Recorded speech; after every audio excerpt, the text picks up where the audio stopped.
Thank you, Jesus. Thank you, Father. Thank you, King of Kings. Thank you, Lord of Lords. Ọba tó jọba lọ́ba tó fọba jọba lánàá ọba líni ọba títí ayérayé ọmọ ìyá sọ̀rọ̀ mátà sí ògbèjà kẹrù bọ̀ níjà àjàmá jẹ̀bi ọba tó wà káyé tó wà ọba tó mẹ́rin sísè tó máa bẹ̀ ńgbà táyé kò ní sí mọ́.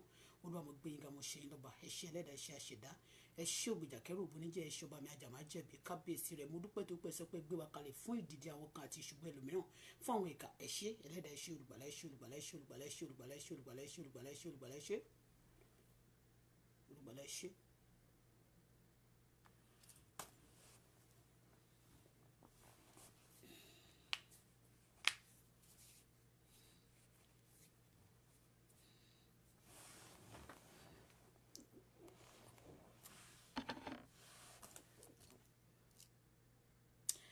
Hey, kábíyèsí elédùnmarè ọba tó tóbi lọ́ba ọba mi àìkú àti àdìbàjẹ́ ọlọ́run tó fara tìbí òkè abánimọ̀lẹ̀ má dání arúgbó ọjọ́ ajàmá jẹ̀bi ọba tó ti fi gbogbo ẹ̀yìn ọba tó bá wù tó máa fi tì ọba tó lè pa ọba tó lè jí ọba tó ń ṣe ohun tẹ́nìkọ̀ọ̀kan ò lè ṣe ọba tá yẹ ayé àti ọ̀run lára rẹ̀ bẹ́ẹ̀ ni tí ò tọ́ síbẹ̀síbẹ̀ ọba mi ajàmá jẹ̀bi owó kẹ̀mẹ́rẹ́ bí ìjà ọba mi tí ò kì í gbé ẹ̀bí fáláre tí ò ń gbàre fẹ́lẹ́bì ọba mi tó máa ń tìjà aláṣejù bọmi gbígbóná tó máa ń fojú àwọn aṣebi gbolẹ̀ ọlọ́run mi alágbára jùlọ atóbi jùlọ ọba tó lọ́lá jùlọ tó lọ́lá jùlọ tó lọ́lá jùlọ ọba tó ní ayé àti ọ̀run ó ti ń bẹ nísinsìnyí tí ayé ń bẹ ó ń bẹ kí ayé tó máa bẹ yóò tún máa bẹ nígbà táyé kò ní bẹ mọ́ ọlọ́run mo yìn ín lógo mo ṣe yín lọ́ba mo gbé yín ga ẹ̀yin lálágbára lẹ́yìn yín kò sí ẹlòmíràn lẹ́yìn yín kò sí ẹlòmíràn ẹ̀yin lálágbára ẹ̀yin lọ́ba tó lè fẹ̀yìn ọba ayé tì tí ẹnikẹ́ni ò lè fẹ̀yìn rẹ̀ tì láéláé ọba tí kò ṣe rí fi tí ò ṣe yájú sí. I worship you at this moment. I worship you. I appreciate you so much. Lord, I thank you. I worship you. Lord, I thank you. I worship you. Lord, I thank you. I worship you. Lord, I thank you. I worship you. Lord, I thank you. Lord, I worship you. Lord, I thank you. Lord, I worship you. Ẹ ṣé ẹlẹ́dàá, ẹ ṣé àṣẹdá. No time to waste. Thank you, Father. I don't know how to speak. Speak through my mouth. Lu ẹnu mi. Gbogbo àwọn ọ̀rọ̀ òkùnkùn. Gbogbo àwọn tó ń gbéraga bí Gòláyátì. Gbogbo àwọn tó ń halẹ̀ bí Hẹ́rọ́dù. Gbogbo ẹni tó sọ pé òun alágbára orí Facebook. Ní òní ọ̀run gbé wọn wálẹ̀ máribo sótorí kapari maya neriba sẹ́tẹ̀rí kapari bàbá nekapa sẹ́ntẹ̀rí mayana gbogbo ẹnikẹ́ni tó sọ pé kò sẹ́ni tóun ò lè fi wọ́lẹ̀ kò sẹ́ni tóun ò lè dọ̀tí kò sẹ́ni tóun ò lè bájà ọlọ́run mi ọba tó lè jà ọba tó máa ń wọ agbádá rojú ogun ọba tó ń lọ sójú ogun tí ò sọ bá tù kankan nà rí lónìí o olúwa fi wọ́n ṣẹ̀sìn jẹ́ kí wọ́n ṣe ẹlẹ́yà Tòkunbọ̀ lórúkọ ẹ̀ ń jẹ́ olóhùn ọmọ abẹ́dẹ̀rìn Esther ọ̀run fi ṣẹ̀sìn ńlá mangodo soto kapayaria ọ̀run gbẹ̀san lára ẹ̀ láìláàánú bẹ́ẹ̀ ni yóò rí ọ̀run science ẹ ṣé everybody enemy you are welcome friends you are welcome àwọn Tòkunbọ̀ fans you are welcome here everybody is allowed but you know what don't write nonsense on this platform yes because whatever you write on this place iṣẹ́ wo òun la máa lo against yín lọ́jọ́ ìdájọ́ you getting me so kò ń ṣe rọ́ o ìmọ̀ lè máa sọ pé rọ́ ni ẹ máa tẹ̀ àbùkù máa kan mo ti sọ àbùkù máa kan Tòkunbọ̀ bẹ́ẹ̀ ni mo sọ tí mi ò bá jáde lénìí if I don't come out now mo ti promise that if this woman drag anybody again to the social media I'm going to pé tó bá ti bí dáadáa mo sọ pé tí mi ò bá ń ṣọmọ ọkọ ni mi ò ní jáde tó bá jẹ́ ajagun ọkọ ló bí mi ò ní jáde tí mi ò bá pe Ọlọ́run ní tòótọ́ mi ò ní jáde ṣùgbọ́n mo ti sọ pé ọjọ́ tó bá ti drag anybody to this social media tó sọ pé òun fẹ́ wọ́ wọn nílẹ̀ kó bà orúkọ wọn jẹ́ kó lè máa lówó àbí kó lè máa gbowó lọ́wọ́ wọn kó máa fi kíní kan wọ̀nyí lórí social media kó máa ní ẹ wo àkáǹtì kan gbá ẹ wo àwo ẹ wo kòkó bàbá ṣàsùn ẹ wo kíní kan enough is enough Tòkunbọ̀ Abọ́dẹrìn ní fọ̀fọ̀ pọ̀lọpọ̀lọ but before I go Tòkunbọ̀ ní mo ṣe show ìfún a dẹ̀ máa ṣe ó máa long gan ó lè máa jèlé ó máa long gan iṣẹ́ tí mo ṣe mo máa ń jókòó o ti understand mo dẹ̀ lè má lọ bí iṣẹ́ gan mo lè má jáde mo dẹ̀ lè lọ bẹ̀ torí mi ní lè sọ̀rọ̀ dára mo lè sọ fún wọn pé mi ò lè ráyè because you know what kí n tó lọ I want to greet kí lórúkọ ẹ̀ Abike Jagaban happy birthday to you Abike Jagaban Tolúlọpẹ́ Gàbà happy birthday to you mi ní ọ̀rọ̀ púpọ̀ sọ happy birthday to you I wish you well but kí n tó lọ Tòkunbọ̀ you are a terrorist enough is enough of this rubbish you have been doing I saw don't come okay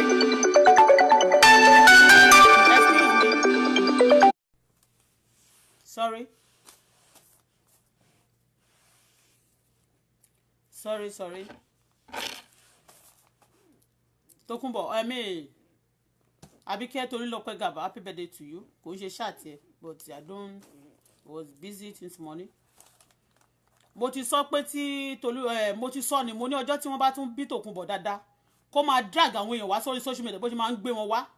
Àwọn ìjọba àgbáyé tí wọ́n hate terrorism tí wọ́n ń wá wọn kiri wọ́n ní láti mọ Tòkunbọ̀. Enough is enough of that rubbish. Tó máa lóhun tewé ewé yẹn tó bá sọ̀rọ̀ ewé yẹn sádà pé wọ́n ń against progress ẹ̀. But ó ti sọ the last time pé òun po poison àti àwọn ìwọ tó bá ṣojú burúkú síbí you are welcome also but today is your end. Okay, I don't care, I don't bloody care. Ojúkójú tó bá wù yín kẹ́ ṣe síbẹ̀ yẹn I will block you. Nothing kò sí kankan tẹ́ lè ṣe jù yẹn lọ. Okay, ojú yẹn nìkan lè ṣe but whatever you plan, whatever you write here it shall be taken against you on the judgment day. Okay, no be joke yo. Enough is enough. Gbogbo òṣì orí burúkú èyí tí Tòkunbọ̀ Abọ́dẹrìn tó lòun Tòkunbọ̀ Esther Abọ́dẹrìn tó lòun Esther bond tó ti máa ń ṣe pẹ̀lú Nàìjíríà tó ń borúkọ Nàìjíríà jẹ́. Enough is enough of that orí burúkú. Then you blackmail people for those people to come lè máa bẹ̀rù ẹ kọ́ lè wá máa fún ẹ lówó. United Nations is on your case. They must see to you. Enough is enough of terrorism. Enough. United Nations hate terrorists. You are Tòkunbọ̀ Abọ́dẹrìn. You say your name is Esther Tòkunbọ̀ Abọ́dẹrìn. Kí tó máa lọ nínú ọ̀rọ̀ yẹn. Kí kọ́kọ́ gbé page ẹ̀ jáde. Mo ti screenshot ẹ̀. Kán lè rí. Gbogbo ọ̀rọ̀ òṣì tó máa sọ tó máa kọ brag. You can just be bragging. You be bragging. You want to destroy this. You destroy this. You will kill this. You kill this. Ta ló dá? Olówó òṣì tó lòun lówó. Ta ló help? This is her face. United Nations. This woman, she's a terrorist. This is her face. And this is her board. Her page. Esther, she have a lot of pages actually. And she have a lot of boys and girls. She feeds them all over the world. As she has said. She used to say it with her mouth. You know what? Even before I go, last video meta, a lot of people, a lot of Esther board group, they call me. Because I said I'm doing business. I want to do something. I want to do something. Ẹ lọ wá ṣẹ̀ṣẹ̀, ọ̀lẹ ni yín, ọ̀lẹ ni gbá. Wọ́n tó bá ti fẹ́ ṣe nǹkan yẹn á wá dé àwọn èèyàn á wá dé wọ́n síta á ní kán máa lọ wádìí ẹ̀ kán máa ní wọ́n fẹ́ rajà lọ́wọ́ ẹ̀ wọ́n fẹ́ ṣe nǹkan kan fún ẹ wọ́n fẹ́ ṣe gbá fún ẹ wọ́n fẹ́ ṣàwò wọ́n máa promise wọ́n máa ní kán send account number ìmí nínú wọn náà wọ́n fẹ́ hack account ẹni Tòkunbọ̀ you hacking people's account you killing people you terrorizing people you say you have a way nation anybody under a way nation you know what United Nations. This woman called Esther Tòkunbọ̀ Abọ́dẹrìn, Esther Board, popularly known as Esther Board, on the Facebook, Instagram, and also on the YouTube. She said she have a lot of boys and girls. Anybody under her chat, anybody calling her friends, anybody making friends with her, they are all terrorists. Anybody doing business with Esther Board, they are all terrorists. Right now, as we are talking, as I'm talking right now, Esther Board, Esther Abọ́dẹrìn Tòkunbọ̀, she's right now in Turkey. She's meeting with some guys. Actually, they camouflage that they are selling houses in Turkey, but actually, they are terrorizing. But those Tòkunbọ̀, for you to know that Tòkunbọ̀ Abọ́dẹrìn is a terrorist. Now, as of one lóhun ta ilé kan, ilé èlò ni wọ́n fún. Àwọn sọ pé iye kan báyìí wà lákàntì wọn. For you to know she's a terrorist, she kill, she destroy lives, she scam, she sell all those boys also to go and be frauding people. You know, to go to store, to have people's credit card, to fraud them. And they used to support her with those things. And she planted them everywhere. She been to Qatar. She been to Canada last year. And she been calling me when I brought my case to the social media the last time. When I was explaining some things. You know, she came to me. She called me. She bullied me. She told me that she's going to kill me if I don't shut up my mouth. And then after that, she blocked. She have a lot of boys that they blocked my daughter. I've said it before. She blocked my daughter that she's a minor. My daughter, she's a minor. She blocked my daughter. My case doesn't concern her. I don't have anything to do with her. I've never met her before. She just saw me on the social media, on this Facebook. And you know what? She doesn't want to see any Nigeria, especially Yoruba tribe, on the social media. She called herself a queen. She called herself, she said she got the empire of the social media. I don't know, maybe she bought the social media, the Facebook from the original owner. I don't know yet. But I want the United Nations to see to the case of this woman. But today again, she come again with another dimension, another story of a woman, a politician in Nigeria. She just want to blackmail the woman. You know, she blocked this woman. She said many things about her, and she promised to kill this woman if the woman never give her money. Now, I'm going to bring a lot of evidence, what she has said with her mouth, for you to know. I've said it before. She did it to me. She did it to many people. Even for this trouble she's been causing for Nigerians. A lot of people, a lot of big people in Nigeria have called her to order. She refused to listen. She refused to listen to them. They've been begging her with money. She refused. She continued. Actually, she lied to Dublin government that she have a mental problem before they gave her the passport. Now she got the passport and she used it to terrorize everywhere. Right now she's in Dublin. She's in Turkey. And she blocked somebody. This, and I promise anytime she do that, I'm going to report her to United Nations. Because she have done it to me before, and she did it to many people. And this woman she blocked. According to a lot of people came out for the woman today, that the woman have been helping a lot of Nigeria that have been stranded all over the world. She have been giving them assistance in one way or the other. And she said to the woman that the woman should stop simply because this woman hate those people she helped. This woman have been a lot of help to others. And this woman said, Jezebel said that the woman has to stop. She gave her, unless, if it doesn't stop, she's going to destroy and kill her. And she have a lot of boys and girls. Yes, I confirm it. The lot of boys and girls of Esabod, they call me day and night. They disturb me a lot, even here in Canada. I know some of his boys and girls also. Some are in Toronto, some are in Montreal. Yes, because they be calling me, and I know they work for Esabod. Esabod is a terrorist. Esabod is a terrorist. Let's continue. I want to show the people, the woman she blocked today. Simply because she need money from the woman. She know the woman husband is rich. The woman, she's a politician. She's rich. When she need money from people like that, this is what she do. She always talks to people.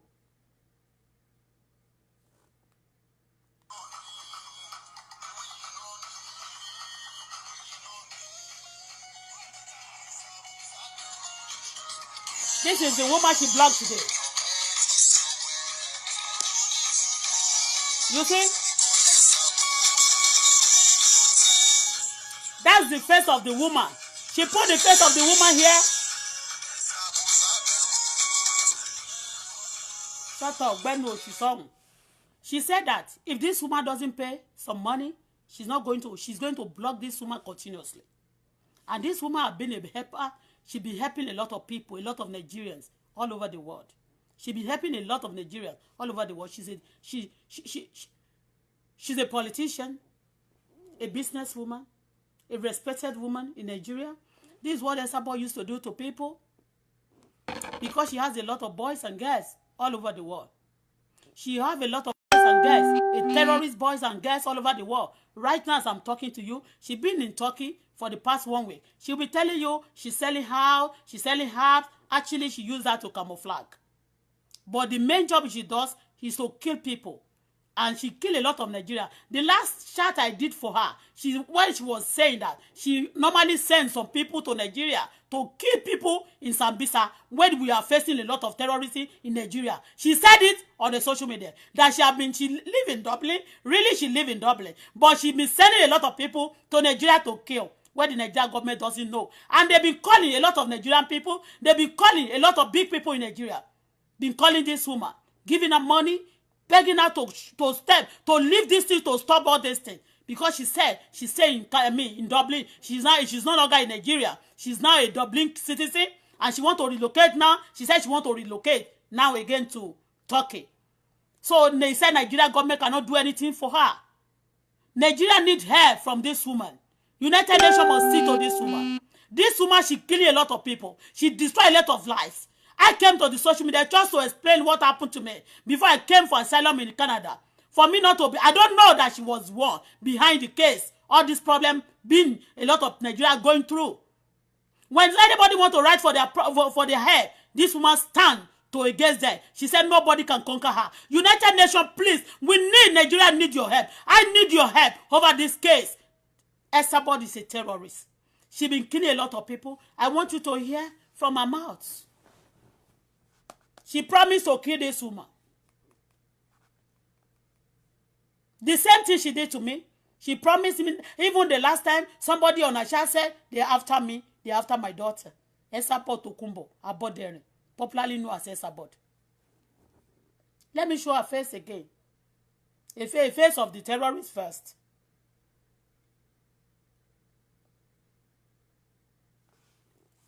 This is her face. For the chat, one of the chat. She came out today. She spent about 8 to 10 hours for this woman alone. Because she wants money. Because she heard that the woman, she got money. So, when she started blackmailing, trying to destroy her character, trying to call us many names or threaten her for people to kill her, those one will come out, then they will pay her money. She been doing it to a lot of people. She asked me for money even the last time when she called me that I should bring my case, I should bring money. I said I didn't have money. My case is already with the United Nations. I submit my case already with the United Nations. That's why I seek for asylum in Canada. But this woman stay in Dublin. She's a Nigerian born, but now a citizen of Dublin. Now she terrorized, she killed a lot of people. She picked another person up today just to destroy that woman, just to get the money from her. And she's telling the woman to stop those people she helped. She must not help anybody. She wants everybody to be dying in agony. She wants everybody to be suffering. And she will be she will be saying, bragging on the social media that she got money, she got this, she bought this, she bought this. Right now she's in Canada. She's in Dublin. Turkey. She promised to come to Canada also because she was here last year. Also, she go to many countries to gather to group some terrorist boys and girls. Yes, to group some terrorist boys and girls. Right now, she promised to come to Canada. So, United Nations, see to this woman. When this woman being caught, you will see a lot of terrorists. A lot of people you'll be looking for. You will see them under this woman. You will see them under this woman profile. You will see them as a friend with this woman. She's right now in Turkey. She's not from Turkey, but now she said she traveled to Turkey. Some people gave her something. She went to holiday. But these people, they've been calling her everywhere to have a meeting. She's a terrorist. United Nations, seek to Esabod case. She promised to kill this woman, but I want you to listen. I want you to listen now. All things she been saying about the woman today. She been bragging that she's going to kill. She will kill the king in Nigeria. She will kill this one. She will kill this and that. Nobody can do anything to her. She said it with her mouth. Please, I want to be playing the music. I want to play some.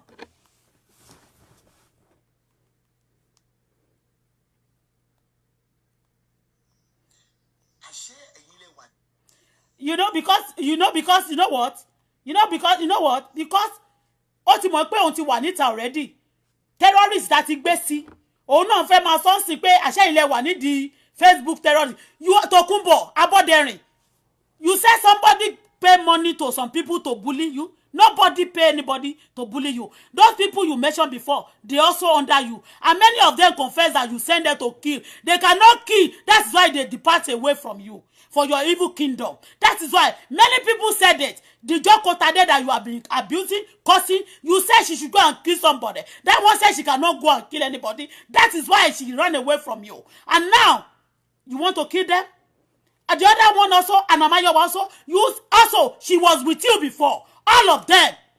Because now this woman was trying to keep these people busy, to help them in one way or the other, for this trouble to cancel, for you to stop destroying Nigeria's name, and you refuse. Now you pick the woman herself just for you to continue your terrorism. You'll be doing it behind the trouble that Nigeria is facing. We don't know before that Tokunbo, Esabod, the people that be killing in Sambisa, we don't know that Tokunbo is the one that is sponsoring these people. That's why she said she got Away Nation.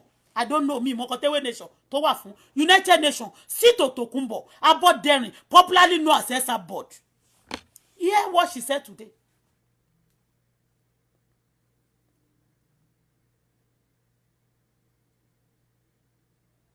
Let's start from the one she did first.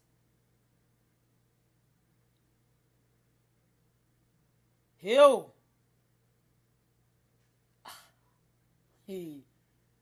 Okay, nobody can kò sẹ́ni tó lè mú ẹ.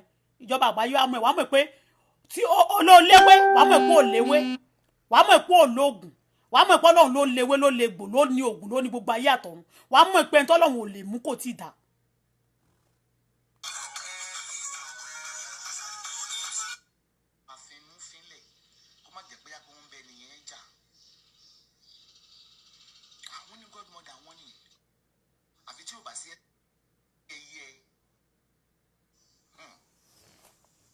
I will interpret. I just want her to. Somebody call her. She actually wait. She used the terrorist woman that called Tokunbo Esabod. She used a woman. She want to blackmail this woman. Really? Now she now use the picture of the woman to do the shots. That's why she put the woman's face. She is the one talking underly, not this woman. She just used the picture of this woman to destroy the attitude. To destroy the character of this woman, to paint this woman black for people. So I want you to listen to this, what she has been saying.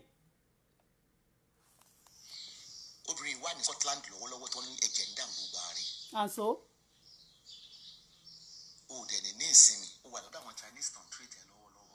She said, they said this woman, she's sick presently in Scotland under treatment. She wondered what she was saying. Although United Nations, they have a lot of interpreters, they have a gbogbo àgbáyé ni Yorùbá gan wà nínú wọn, Nigeria wà nínú wọn. So United Nations must see Tokunbo's case. I want her to talk. I don't want to waste time because so my good. Ṣé ti gbọ́? Olórí burúkú Tokunbo. Kó jẹ́ iye àkàlà mọ̀gbò. Kó máa fò bàgẹ̀bàgẹ̀. Ìgbé máa lékè gbogbo yẹn lórí Facebook sí. Mo lọ́lọ́ ló gbé mi dìde sí kí n lọ kojú sí ojú àti àyè. Ìtọ́lọ́run bá gbé ẹ dìde, lọ kúrò lórí Facebook. Facebook kò ń ṣe ìwọ ló ní. It's not for you. Facebook is not for Nigeria.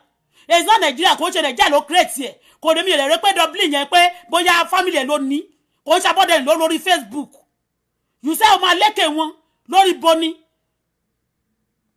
You bring in a lot of people. Tó bá jọ ní Facebook ní kọ́lọ́ tẹ̀ tí ń ṣe is another thing. But you go after you said it, you even have the God to come to the social media and then you be saying it openly that you will do this to people. You will kill people. You will destroy them. You will travel to Turkey. You will travel to Canada. You travel to many countries just to go and meet your people, to go and meet your boys and girls that kill for you.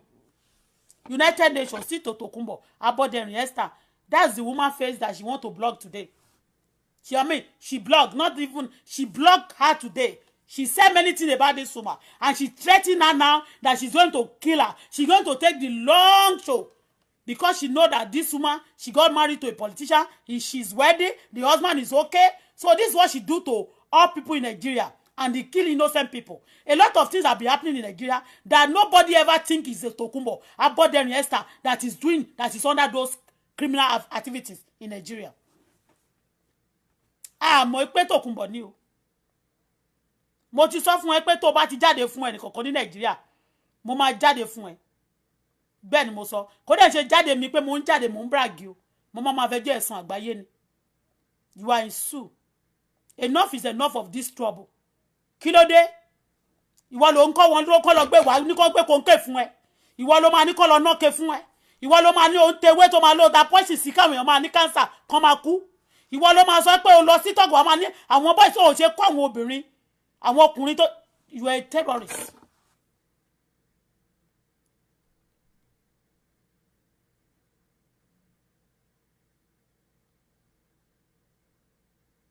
Ọ̀ní of Ifẹ̀ ó ti bú ọba tó wà ní presently báyìí ó ti bú àwọn ọba méjèèjì ń sìn ó ti bú wọn ó bú wọn lọ́wọ́lọ́wọ́ kò sẹ́ni tí ò lè bú ó máa ní kò sẹ́ni tó ń wò lè bú ó rè pé ṣe ló lágbára ó lágbára agbára èṣù mo lágbára èṣù wà níbi tọ́lọ́run ti ń jọba gbogbo àwọn ọmọọṣẹ́ gbogbo àwọn tó pè sórí ṣáàtì tó ń bẹ̀ they are terrorists gbogbo àwọn tó pè lórí ṣáàtì tó ń bẹ̀ pé ní sùúrù wọ́n máa bẹ̀ woman yẹn when you know her you are going to enjoy her àwọn yẹn gan wọ́n ń taṣẹ́ fún mi beauty world you are a terrorist you are a scammer you are a useless person ó lè jẹ́ pé òun ó lè já wọn ló wà nídìí iṣẹ́ yẹn tó máa ní kó máa bú woman yẹn kó gbé woman yẹn jáde so woman yẹn máa wá sanwó fún wọn wọ́n wá jọjọ pín beauty world fún mi beauty world you are broke ṣebí you say you are rich that's how you bring people to blackmail them so you get money from them so you can share it fún mi you say you are a beauty world olówó iṣẹ́ ẹjọ́ tó ń padà fúnra yín ni ìwọ fún mi beauty world ó ní when you do that now do you know the woman I'm going to lose a lot of customers tó bá ṣoore fún yín tán ìbílẹ̀ máa fẹ́ fi ṣe Fumi Beauty World, you are a terrorist. You are a terrorist. You are a killer. You too, you mix a lot of chemical to cause cancer for people. Fumi Beauty World, you are a terrorist. You are a Tokumbo friend. Anybody moving with Tokumbo, anybody, any away nation, they are terrorists. United Nations, the war hate terrorists. Tokumbo, you are right now in Turkey. You say you buy house, you do this. Wá mú àkáǹtì wá ṣe àkáǹtì ewé yẹn. Àkáǹtì tí wọ́n fi ra ewé bó ṣe ra ewé yẹn tó bá ti yá tó fi rówó tó máa ní $23. Ìwọ tó fẹ́ náwó Nàìjíríà ń dọ́sí tí 5,000 ordinary 5,000 ó declare nínú àkáǹtì ẹ. Tell me where you getting the money from. Ṣebí wọ́n máa ní káwọn èèyàn wá ṣe àkáǹtì because you don't want anybody to make money, because you don't want anybody to have food to eat, because you don't want anybody to succeed again. That is why when that woman came out, he was giving people, helping people secretly. That's why you bring her. They're telling you that she got money. Blogger, when you start destroying her character, destroying her name, blackmailing her, she will give you money. You cannot get anything. If that woman give you money, I'm going to report the woman to United Nations. The woman must not give you penny because you have been killing people. They should say no to terrorists. Tokumbo, you are a terrorist. Nothing but a terrorist. Gbogbo ewe nation, gbogbo ẹ̀yin àti ìwọ tó lọ ń ta aṣọ lace ní Canada. I'm also here in Canada. You that you are saying you are selling lace in Canada. You are a terrorist. You are one of the Tokumbo girls that she planted in Canada. You are a terrorist. Anybody supporting Tokumbo, the way she do to people, the way she keep people, the way she destroy people's name, you are a terrorist. Another boy, I know about 2 guys here in Montreal that they busy calling me before, that they are calling from here. She will call them. I mean, Tokumbo will tell them, call her, disturb her, just tell her you want to do the visa, tell her you want to buy something, tell her you want to buy the house. You don't want anybody to succeed. Kílódé? Kílódé? Ṣé ayé ti ẹnìkan ni? Tó bá tiẹ̀ fẹ́ ṣe gbogbo akóṣì yẹn, wàá ṣe wàá lọ ra television station. I mean, television station ti tiẹ̀, TV station. To bá ní owó, you go and buy the TV station, get your channel yourself and do this rubbish on them. Not that you be killing people and you be calling to social media. Social media also is meant to destroy, to track those evil people. If you don't know, you are being tracked. You are Tokumbo, Abodeni, you are a terrorist. United Nations must get you arrested immediately. Right now, you are with some boys in Turkey. You are just lying to them that ilé ló ń tà o.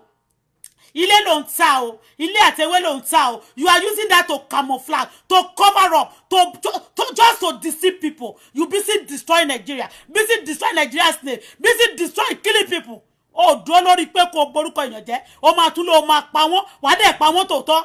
Ó máa ní ó ti fún ẹnìkan, ó lọ fún aláṣọ àdúrà, bí pé aláṣọ àdúrà, ó lọ fún ní 1 month péré, ó lọ máa kú, ó lọ fún gbá ní eye kan, ó lọ fún àwo. Ìwọ wá sọ̀rọ̀ ẹ̀ di Ọlọ́run simply because you have gun, you have things that they used to kill, because you know, oh my God, Tokumbo Abodeni, you are a terrorist. United Nations, don't look at this. You can confirm my word from Nigeria. A lot of people Ọọ̀ni of Ifẹ̀ ó ti ṣe fún wọn, ó ti ṣe many people ló ti pè Sábọ̀dù ni wọ́n ti pè Gani Adams pè wọ́n ní kó dákẹ́ kó má jà mọ́ kó má borí orúkọ Nàìjíríà mọ́ ó má kọ o Tokumbo má kọ o ó má lọ má gbà tó bá borí orúkọ Nàìjíríà jẹ́ tó o ó má pa gbogbo Nàìjíríà run o wọ́n pa innocent children ó kó àwọn ọmọ lọ́mọ gbogbo wọn máa pe mọ́mì wọn ò má dá mọ̀mọ́ wọn mọ̀ o wọ́n má ti ní màmá tí wọ́n má ti kú o Tokumbo because you force them, you say if they don't join you, you have to kill them. Àwọn tó ní ìgboyà lára wọn ló sá kò lábẹ́ Tokumbo Abodeni wọ́n máa lo clever, they cannot get your voice. All this one you are saying to the social media is enough. Oh yeah, talk. This is the terrorist, so the terrorist faith.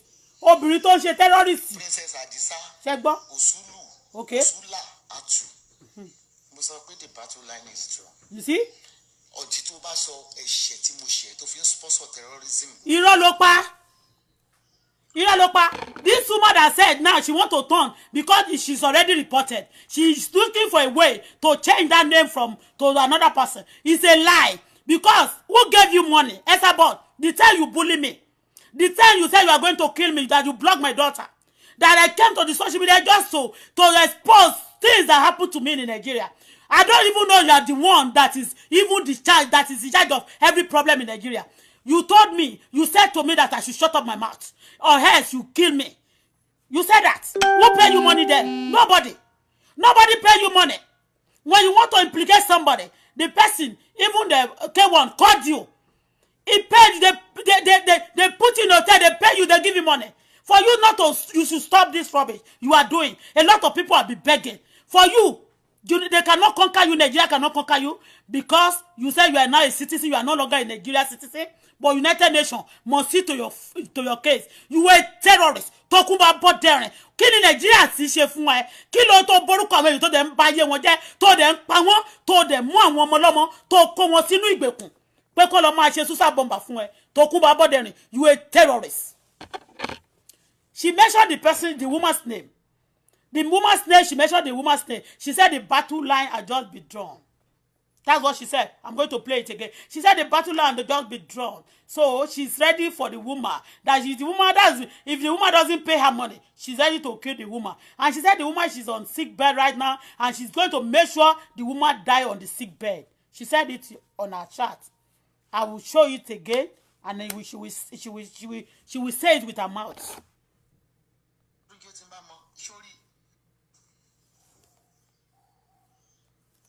This is, look at the face. She's right now in Turkey. Princess Adisa, Osula Atu. Mo sọ pé the battle line is strong. Ọ̀jì tó bá sọ ẹ̀ṣẹ̀ tí mo ṣe tó fi ń.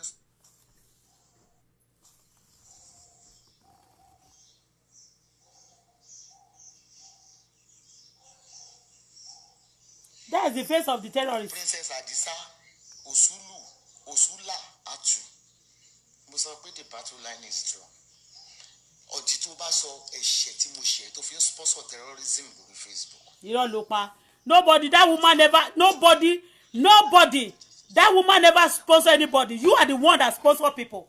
You are the one that used to sponsor people. You sponsor terrorism, you caught a lot of people. When you know that they don't have money, you keep them talking, and then you call them, you initiate them to your group that they call Away Nation, and you bow that if anybody should depart, you are going to kill them. Many people with you, because you are promised to kill them. That is why.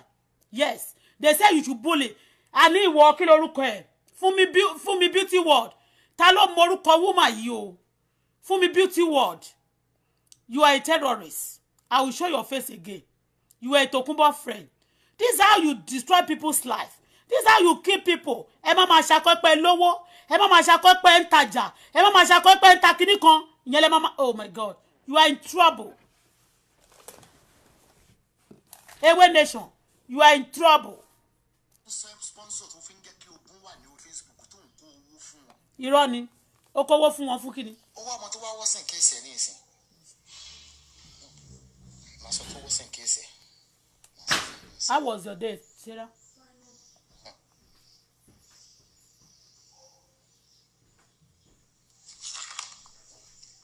Ẹgbẹ̀rún Sàámú yín ò lè mú lóko.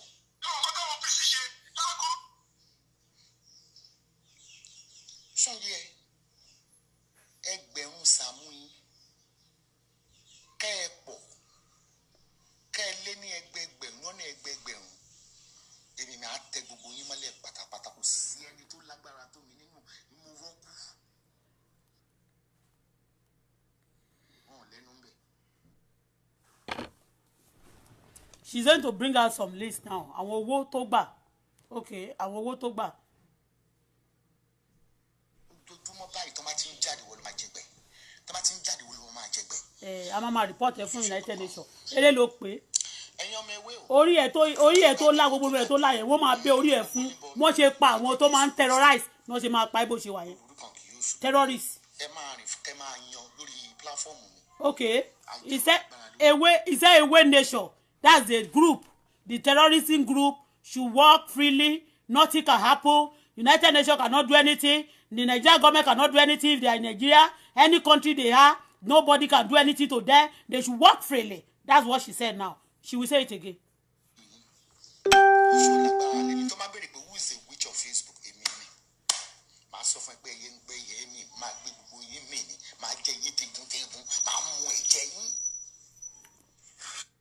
She said she's going to suck their blood. She's going to kill them. Nobody will ask her. Nobody. She's going to kill everybody. They will even. She will melt their bones. She will eat them. She will destroy them and melt all their bones. That's what she's saying. I want her to say it with her mouth.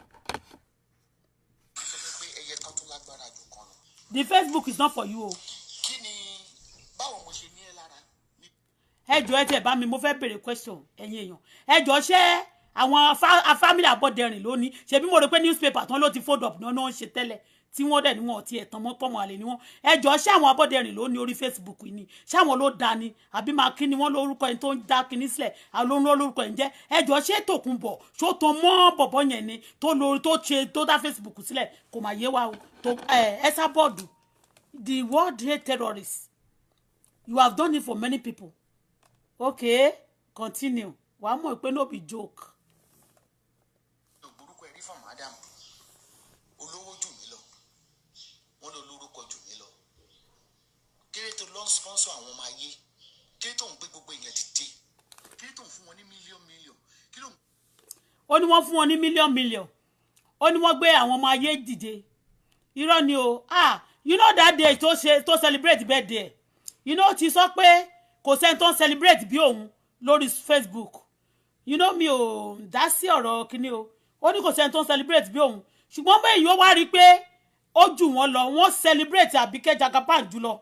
Lẹ́ni ó wá bìlí pé ó fi threat. Ó fi jẹlọ. Ó kàn wá wé pé kí ni kóun tún ṣe o. Ó kàn máa lọ mẹ́nìkan wá. Àwọn Fúnmi Beauty wọ̀ yẹn. Ẹ lè wá rí pé woman yẹn ó máa ń patronize ó connect bí Fúnmi Beauty wọ̀ ní Abuja. You understand àwọn máa bá rajà. Ṣé ti rí pé ní Nàìjíríà yẹn àwọn ọmọọṣẹ́ ẹsà bọ́ọ̀dù tẹ́ bá ṣoore fún àwọn èèyàn kan ibi náà máa fi sọ fún yín nísìnyí ẹni yẹn bá átá máa bá obìnrin yẹn bẹ̀bẹ̀ á máa ṣe bí pọ́n bá ẹ máa bẹ ẹsà bọ́ọ̀dù á máa ṣe bí pọ́n bá obìnrin yẹn bẹ̀bẹ̀ fún ẹsà bọ́ọ̀dù kí àti yẹn náà bá pè é pé ó ti ní ó pè òun ó ti ní woman yẹn pè òun o Fúnmi Beauty World you a terrorist Fúnmi Beauty World I'll bring your face now.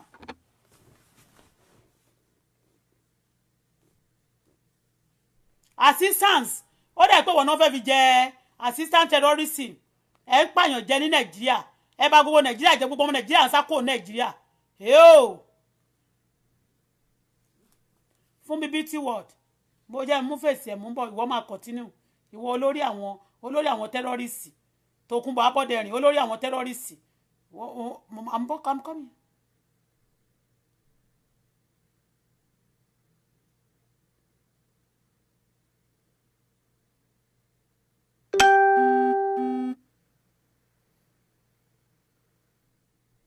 Ẹjọ́ ẹ bá mi send òfèsì Fúnmi Beauty World yẹn gbogbo àwọn terrorists tẹ́ bá ti mọ̀ ní kẹ́ send sórí inbox mi olórí burúkú Tòkunbọ̀ terrorists continue mú bọ̀. Kí ló ń gba ṣọ́ọ̀bù káàkiri fún? Ó ní wọ́n gba ṣọ́ọ̀bù. Ó ṣe jẹ́ pé gbogbo àwọn tó wà lórí fracas Facebook ló ń kówó fún. Why? Kò ní dáa fún Àdìsá. Kò ní dáa fún Tòkunbọ̀ ó ní ṣoríire òfò ló máa ṣe tọmọtọmọ fún nǹkan tó sọ yẹn. Ó ní àwọn tó wà lórí Facebook wo èèyàn empower àwọn èèyàn for people to get busy to do things for their life. He busy helping people ẹni yẹn ni ọ̀tẹ̀.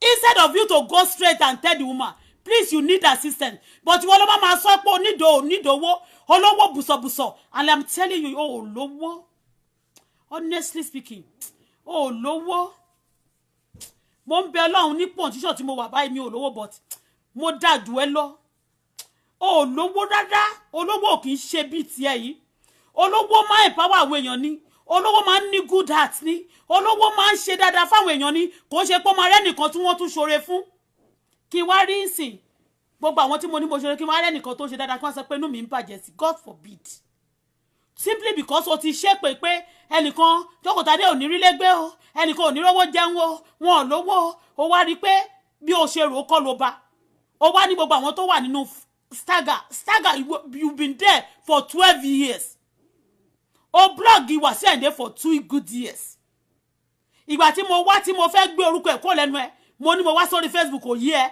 o wá ṣe tán o wá tún padà lọ o wá lọ simply because o rò pé tó bá ti fún ẹ lówó wàá bẹ̀rẹ̀ tí ń dojú ìjà kọ mí mo ní ṣe ló kàbùkù Tòkunbọ̀ Abọ́dẹrìn ṣe lèmi bá ẹ fẹjú ẹ̀sùn àgbáyé ṣe lèmi gbé ẹ sọ́wọ́ àwọn United Nations Tokunbo, you a terrorist. Anybody making business with Tokunbo Aboderin, Esabod is a terrorist. Right now he's in Turkey. Go and find out those boys. You know, he showed some pictures that these boys, they are the richest in the Turkey. Ipe one tale, what she joined, what you take 3 months. Only what to go and she buy, what to go because terrorist group lewa. Terrorists and them alone bomb, them bomb America. You planning it again. Me o mo lo mo se sọ pé United Nations to act fast on your case.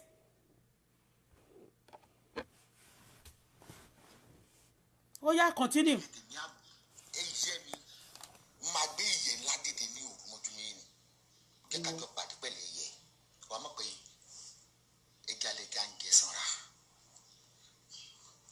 Àṣírí ti tú lára àwọn ọmọ tó ń sanwó fún Bísí ṣáàtì tó ṣe mo ti download ẹ̀ so kò lè delete ẹ̀ ó ní wọ̀lú fún owó pòun dẹ́mu jókòó lọ ó sì jẹ́ pé àwọn tó ń ba yéèyàn jẹ́ lórí Facebook olórí. ẹjọ́ torí Ọlọ́run ta ló ń ba yéèyàn jẹ́ lórí Facebook ṣé kìí ṣe Tòkunbọ̀ Abọ́dẹrìn ni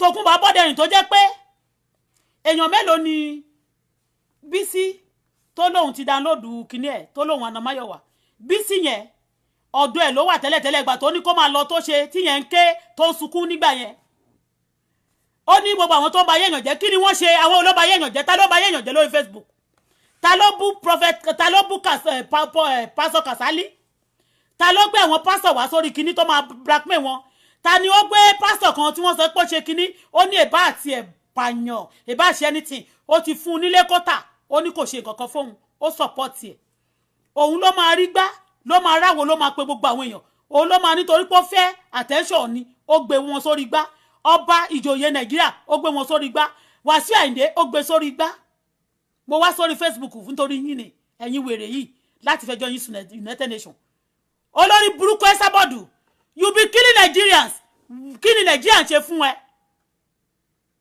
gbogbo Sambisa yẹn kí ni wọ́n ṣe fún ẹ tó ń pa gbogbo sójà Nàìjíríà tó ní kò sí ìjọba Nàìjíríà ò lè mú ẹ so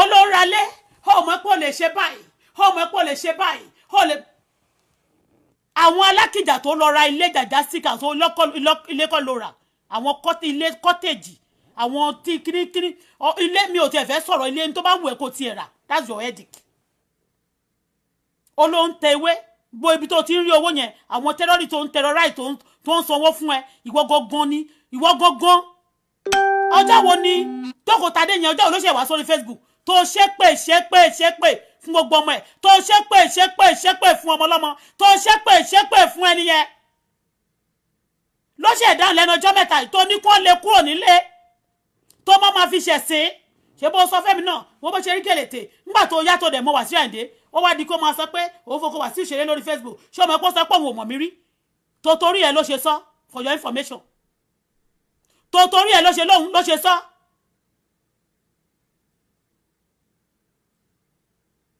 ó máa bẹ̀ sí sọ tó bá wá sí mi tó bá mi sọ̀rọ̀ ó máa gbé lọ sórí 26 million tó 34 million yẹn àní sẹ́ẹ̀ wọ́n máa pa ẹ́ pẹ̀lú gbogbo 36 million kìíní ẹ̀ ni you a terrorist gbogbo ewé nation anybody under Esabod they are terrorists any friends anybody making friend with Esabod is a terrorist.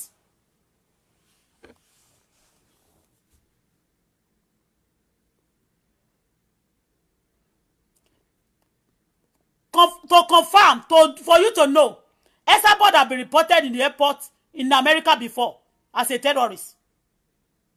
Some people bail her out there, and the case is still on. Esabod is a terrorist. Esabod Tokunbo Abọ́dẹrìn is a terrorist. You brought a woman, a well-to-do, a philanthropy, a woman that helped a lot of lives, that built lives. You brought her to the social media simply because you want money from her. You say if this woman doesn't give you money, you're going to destroy her. You're going to kill her. You're going to kill her children. You're going to do this. Tokunbo, you are a terrorist. You are in trouble. This is what you do. Until time they fún ẹ lówó, and they change gbogbo ẹ̀. Nobody gave me money. Nobody do anything for me. You okay? Until time they fún ẹ lówó, simply because wọ́n gbogbo wọn bẹ̀rẹ̀ pé kó má borúkọ wọn jẹ́. Ó ti gbé Àyìndé wá sórí social media.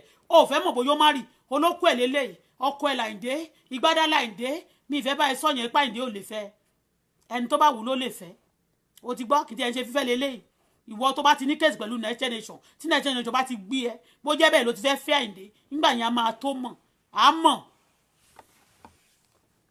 olórí burúkú ni ẹ Baker Street nílé ẹ wà mo dúpẹ́ lọ́wọ́ ẹni tó fún mi ní information mo sọ pé ilé ayé ni Facebook mo sọ pé ilé ayé. You know what this woman tí bá kọ̀ dákẹ́ tí mo bá ń wòran mi ò dárúkọ ẹ̀ láti bíjọ́ mẹ́ta mo kàn ṣe tèmi mo rẹ́rìn ṣé àwọn kọjọ́ tí mo ti lọ sí ọ́fíìsì bí tí mo fi wọ̀nyẹn a lot of people pè mí ó máa ní kàn pè mí tí mo mọ̀ pé ọmọ ewé tó máa níyẹn á máa pèyàn á máa ní thank God for the people that give information ẹjọ́ kí ló máa ń béèrè information káàkiri fún it's only a terrorist that does that tó máa lọ béèrè ẹni tí ò consign yẹn you are not related anywhere anybody are free to come to the social media to advertise to tell story to show a face to play to do anything on the social media not to kill people but you monitor people you study people anybody tó bá ti rí lórí social media tó bá ti wà okay wà ní kọ́ lọ máa àwọn boys àti girls ẹ̀ kọ́ lọ máa monitor ẹ̀ tó bá máa blackmail ẹ̀ kọ́ máa disturb ayé ẹ̀ kọ́ bá lè gba owó ọwọ́ ẹ̀ Tòkunbọ̀ Abọ́dẹrìn you a terrorist. mo dẹ̀ bá àwọn èèyàn tó fẹ́ máa fún ní information tipẹ́tipẹ́ mo máa ń sọ pé ẹ má pè mí o ẹ má pè mí o nísìnyí gbogbo àwọn tó ń sponsor oògùn lórí Facebook we must deal with them we must deal with you people enough is enough. Who is going to help you to deal with them? Don't sponsor ogun. Ta ló sponsor ogun tiẹ̀? Nobody was on the social media when you have been there that you have been bullying people. Nobody called you to a case. I didn't call you. When you came to me, you said some of this girl kan tó ló tí Anamáyọ̀wá play voice ẹlẹ́kan yẹn. I'm sure ló pè mí gbà ló send inbox mi. Pé ẹ pé màmá ẹ jọ̀ọ́ ó máa bá yín ṣe case yẹn case tẹ́ sọ kìtì kan mo ní mi pé anybody. Wọ́n disturb mi títí mo lọ send message mo ní okay o ẹ jọ̀ọ́ mà mo kọ́kọ́ ṣe ló bá bẹ̀rẹ̀ pẹ̀lú mi tó ló ń wá legal team tó máa fi join mọ́ ogun yẹn. You are Esabod, you are a terrorist. United Nations see to Tòkunbọ̀ Abọ́dẹrìn case. Tòkunbọ̀ is a terrorist. She been saying it with her mouth. Àwọn ẹrú kú wo ló fẹ́ gbẹ́kẹ̀ fún mi náà? Wojú mi, èmi ò bẹ̀rù èèyàn. Chachachacha. Èbú òde ara mi mo fi ń dán láwọ̀ ni. Ẹ sọ fún ẹ pé ó dán láwọ̀. Mo fi ń dán láwọ̀ ni. Àwọn wo ni àwọn elékìsà wo ló fẹ́ gbé jáde fún mi náà? Tó bá rí iye calls mo gbà. You know what? This woman doesn't have her own life. Ṣó ti yé yín mẹ́yẹn mi ò fẹ́ sọ̀rọ̀ púpọ̀ torí pé mo ti anything tí bá ti ṣe lórí chat mi mo ti mọ̀ pé ó ti wọlé. You understand? It's been my Facebook is monitor. You say I used to say it. Kì ó ṣe rá o my Facebook is being monitor. Àwọn tó bá wá fún asylum ní Canada all of them used to run away from Facebook because to turn United Nations watching them. Kò ṣe rá o. They don't operate Facebook but èmi operate Facebook because mo ready láti expose àwọn Nigerians tó ń ṣe burúkú yìí. Esabod is their leader Ewe Nation tí wọ́n group ara wọn ẹ̀yin tẹ́ wà ní Canada tẹ́ jẹ́ group Ewe Nation you a terrorist ẹ̀yin lẹ pé Esabod wà ní last year tẹ́ wálé hold meeting terrorism is not allowed in this country bẹ́ẹ̀ni terrorism is not allowed in anywhere okay even in Nigeria àwọn èèyàn mọ̀ pé Esabod ń play big role ní bí wọ́n ṣe ń pa àwọn èèyàn tí wọ́n ń pa àwọn innocent people ní Nàìjíríà he said it in my chat mo ti ṣe previously ó dẹ̀ ti wà lórí ibẹ̀ àwọn ṣáàtì ó lọ́ máa dì pẹ̀lú ẹ̀ ó lè borúkọ obìnrin yẹn jẹ́ ó fẹ́ gbowó ó lè thief ṣe bó ló lówó ó wá owó tó máa fi sanwó lé bóyá ó nídìí owó bóyá owó tíkẹ́ẹ̀tì ó dẹ̀ ń wówó tó máa fi ṣe kinní kan a máa send fake account àwọn nǹkan tó ń praise ní àkáǹtì orílẹ̀ wọ́n ní àkáǹtì nǹkan 10,000 wà ń bẹ̀ wọ́n ní 15,000 wà nìkan who cares ó ti ní káwọn èèyàn kan sanwó sàkáǹtì pé wọ́n fẹ́ ra lé wọ́n lè ṣe deposit kan sanwó kan wọ́n ṣe kinní kan ó máa ní káwọn kan níbẹ̀ yẹn kó ba lè mú customer wá fún wọn wọ́n máa ní kó máa stage cost that's your headache you a terrorist enough is enough of killing you kill enough is enough of terrorists Tòkunbọ̀ Abọ́dẹrìn you a terrorist. Tó bá rí iye calls mo gbà láti Amẹ́ríkà. Àti Amẹ́ríkà. Wọ́n máa kan sọ olóhùn náà sọ pé òun ò láìkì mi gbogbo yẹn kọ́ ló máa ń láìkì yẹn ó ní ṣùgbọ́n èyí tí mo mú lọ́tẹ̀ yìí ó lé 80% oníwọ́n máa yẹn ló sponsor wọn tipẹ́tipẹ́ pé kò máa bù yín olóòrè ẹ̀hún ní Amẹ́ríkà lò. ó ní woman yẹn ló ń sponsor kó máa bú ẹ kí ni wọ́n ń bú lára ẹ ìwọ ló ń bú everybody gbogbo àwọn tó dárúkọ lẹ́ni wọ́n tún ń bẹ̀ ẹ́ ni I will play it now all of them they busy begging you the people you chat all those people you block today apart from that woman tí mi ò gbọ́kànlẹ̀ many of them have called you many of them have begged you they beg you because they are afraid of you for you not to kill them not to kill their children. Because you said it with your mouth on social media like this that they are going to lose their children. They will start with their children. They will lose their wealth. They will lose everything they have. They will still lose their life. That's what you used to say. You have said it today. You are the one that started all the problem. You are the one that have been causing problem. You are the one that have been doing it. Now you want to say it because you say ma gbógun ti àwọn tó ń ṣe terrorist. Ìwọ ni. She's using system to cover up. Tokunbo Aboderin. You said you are coming to Canada. You said even without you coming to Canada, you have people here that although they call me. Your boy to wa Sinti to mo face e won josi ara àwọn boys ẹni. Ìkan wà ní Canada tó lóhun ta lace tó lóhun wà ní Toronto is your girl. Ìyẹn ló sọ pé àwọn wà after me níjọ́ yẹn pé kémi máa show ẹ̀yìn mi. That one said they after me, they after my baby. After I ran away from Nigeria, this is what you do to people. You share them, you place them, you put them all over the world. You also visit them. To know kele mo be se mama arrange dada Tokunbo Esabod Tokunbo is a terrorist Aboderin is a terrorist Esabod is a terrorist Esther Tokunbo Aboderin you a terrorist. The world hate terrorists. Enough is enough of Nigeria. You have killed, you have destroyed a lot of life. Enough is enough. United Nations see to Tokunbo Aboderin. Tokunbo Aboderin be reported before in America. They stopped her a year before.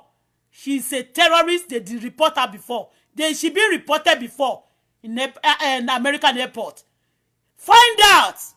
Act fast, United Nations. Act fast on this woman.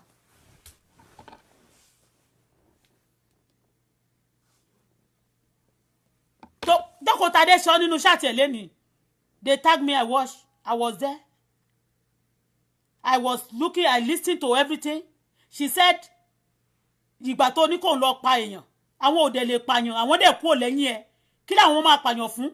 And you said you lie against her, that she stole money from Beauty World. And you Beauty World, no, mo ti sọ fún ẹ lẹ́ẹ̀kan. Olóhun ta cream gbogbo skin ẹ ti jẹrà. Ìwọ náà ń fáwọn èèyàn ní cancer of the flesh, of the skin. Nítorí pé what in skin of cancer in skin ẹ. You too, you are sharing it to people. You are all terrorists. You are all terrorists. Enough is enough of terrorists. Ombenu, ẹ máa ṣe kíní kan, ẹ máa hail Tokunbo. Let her talk, you. I wish. Okay, let me share it to my page. Let me share this to my page. Let me share it to my page. Anything that I share to my page also will be seen directly. Let me share. I will share all the show. Ṣé pé wọ́n lórúkọ wọ́n ló lórúkọ lọ́dọ̀ àwọn politician wọ́n bẹ́ẹ̀ bẹ́ẹ̀ náà yẹn tó pé mi àwọn tó fún lówó ń bẹ́ẹ̀ bẹ́ẹ̀ wọ́n bẹ́ẹ̀ bẹ́ẹ̀ ni lọ́wọ́ tí mo wà yìí máa kó gbogbo yín máa kó yín pọ̀ sínú àpẹẹrẹ ni Ọlọ́run gbọ́ blogger ò ṣe é súnmọ́ kò ṣe é jókòó tì máa kó gbogbo yín sínú àpẹẹrẹ ni wọ́n ní wọ́n ló máa lọ sínú inbox wọn wà á lọ sínú inbox wọn yí pé kán bú mi wà á send millions wọn. Àwọn tó ń ṣe àìsàn lórí Facebook èèyàn mélòó ló ti ràn lọ́wọ́.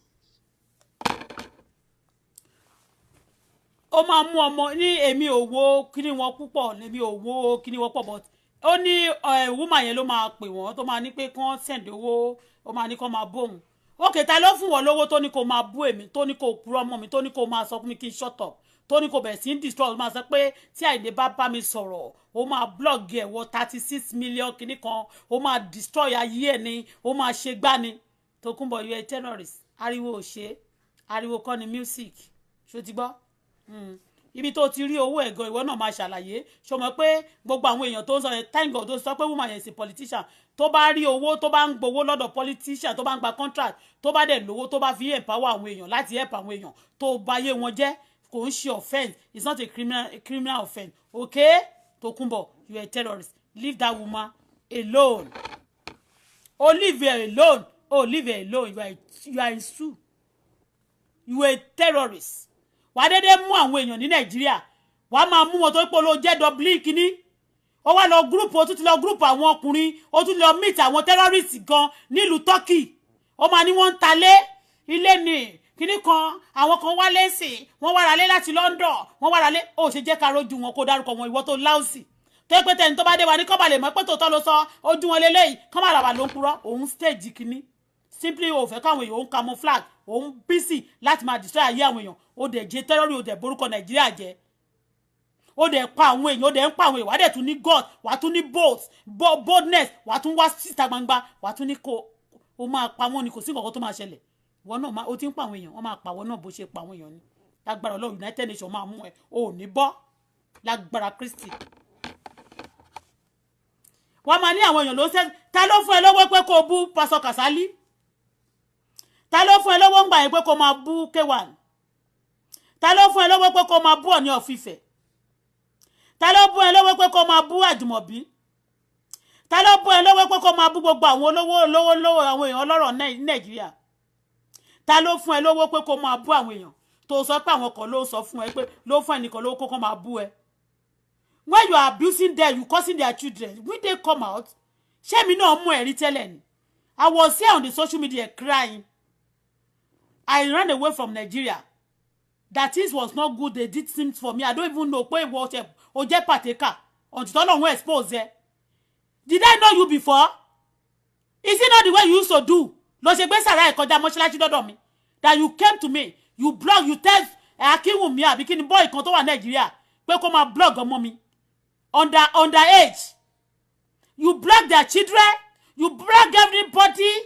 You are not a blogger. You are a terrorist. A blogger don't do that.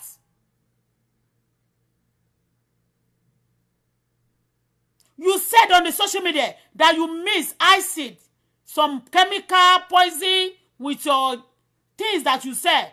That if anytime they want to use it, they have to use glove before they use those things. Just imagine, you killing nobody. You said the Dublin police, they come to you, they used to leave you. Because you said some of them are for your friends. You said it. You said it on your chat. That's a lot of Dublin police, they are my friend. They don't even, when they are ready, they don't come to my house. And they can't do anything for me. They can't do anything to me. Because I also pay their food. I pay for their food. You said it in your chat.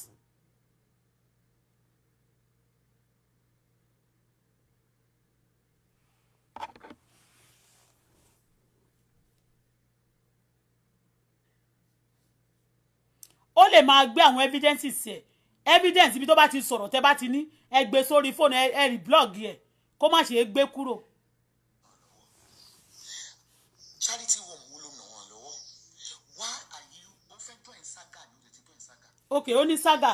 Èmi ò bẹ̀rù ẹni bàgà lọ gbé babaláwo tó mọ ṣẹ́jú gbogbo Áfíríkà dìde. Mi ò bẹ̀rù ẹni bàgà. Bí mẹ́wàá bá dìde sí mi, mi ní the speaker.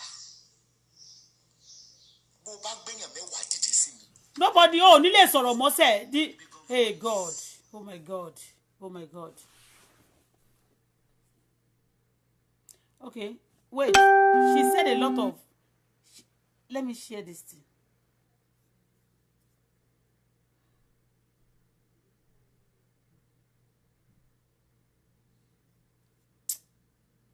Oh my God.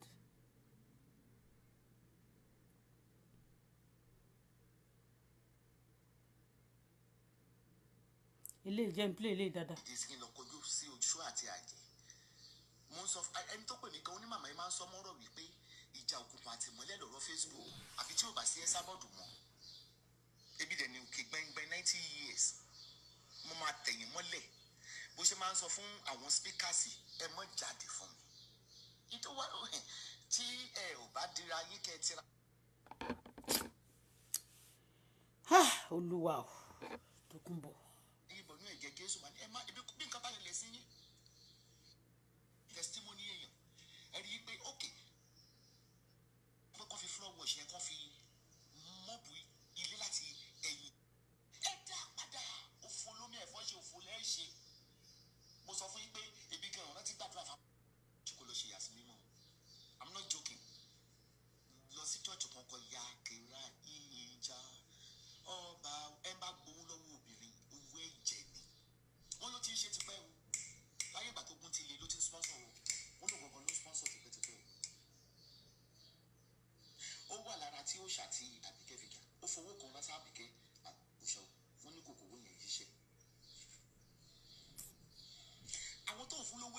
fún wọn ni ibi tó ní kó máa gbógun tì ó ń jà fún mi lójoojúmọ́.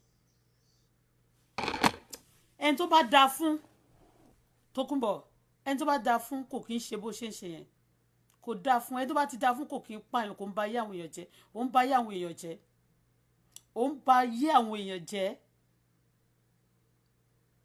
just because you want to eat olówó ilé mẹ́ta ló rà ìwọ tó sọ pé 20,000 ló deposit ń jọ sí olówó tí wàá ra ìkan tó ti san owó tán 100 ó kàn lọ sí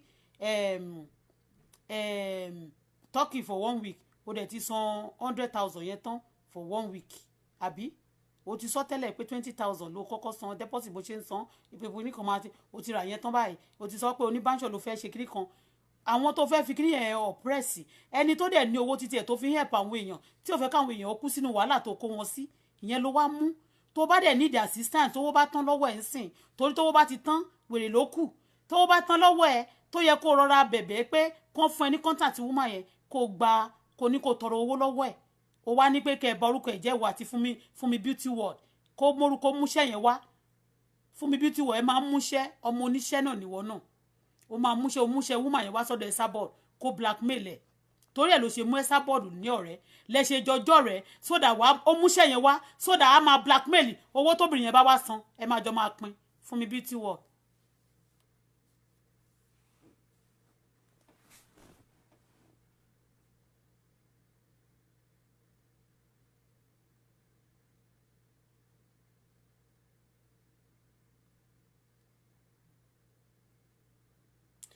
kí ni problem Tókunbọ̀ Abọ́dẹrìn mo wà níbí báyìí jẹ́jẹ́ mi wọ́n ní wọ́n ọmọ ní gbé bọ́ọ̀dì ẹ o lọ ṣiṣẹ́ o ọ̀lẹ́dàrún o ọba tó fẹ́ ṣiṣẹ́ á ní wọn ò ṣoríire tóun ìlara ti pọ̀jù fún ẹ ìlara yìí ló máa rún ẹ lọ sọ́run ìlara yẹn gangan ló gbé ẹ dọ́dọ̀ United Nations báyìí o ìlara tó o ní tó ò fẹ́ kẹ́ni bọ̀dì mí ò fẹ́ kẹ́ni bọ̀dì jẹ́ nǹkankan wọ́n máa ní empire on the face ẹni tó ní Facebook kò pé rẹ̀ ní empire kò lóun build empire rí sórí social media ìwọ ni nǹkan oníkan ọmọ ológun ajẹbíríkì wọ́n ti sọ pé Ìbàdàn tí ò bá jalè ojú ló rọ́ Ọlọ́run ló ní Facebook kò ṣeé jí á ti jí mọ́ wọn lọ́wọ́ apàyàn jẹ́ terrorist of the highest order olórí àwọn terrorist obìnrin.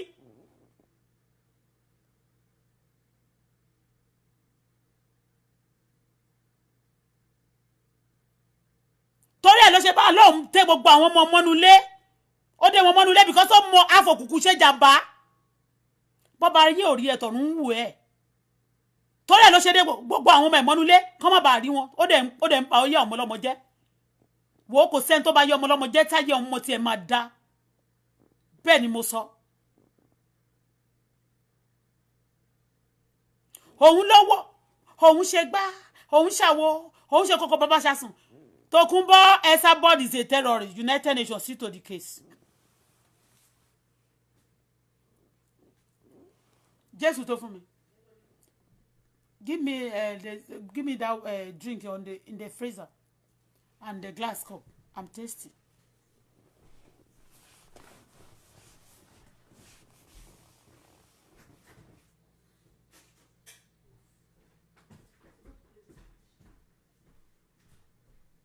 ó máa ní kó máa pè mí ni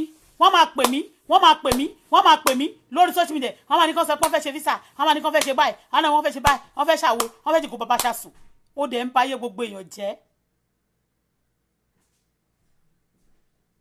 òun ló máa rán wọn o á ní gbogbo ó dárúkọ bọ̀bọ̀ kan tó pè mí ṣé kébì kí ló pe Kọ́lá Adénúgà àbí Kọ́lá kí ló pe ìyẹn pè mí ó engage mi lórí ọ̀rọ̀ níjọ́ yẹn mo ní kéètì mo ní kíní lọ́wọ́ eré lẹ́ máa pè ẹ máa ti ń ṣèkà fáwọn èèyàn ìyẹn wá sọ pé anytime tí bá ti nídìí assistant kí n pe òun Ọlọ́run má jẹ́ mo wá sọmọdà fún mi lọ́wọ́ sìn ín gbà tó ní mo bá nídìí assistant má kókó tútù ti pè mí sìn jẹ́ ń gbowó kúkú fún mi lọ́wọ́ sìn ó ní àìlú tẹ̀wà yẹn Ọlọ́run á ràn yín lọ́wọ́ ẹ má máa pèèyàn kiri gbogbo yín gbogbo ewé nation terrorist ni yín United Nations hate you the world hate terrorists you been destroying they are looking for you. United Nations, Esabod live in Dublin. She's a terrorist. Thank you.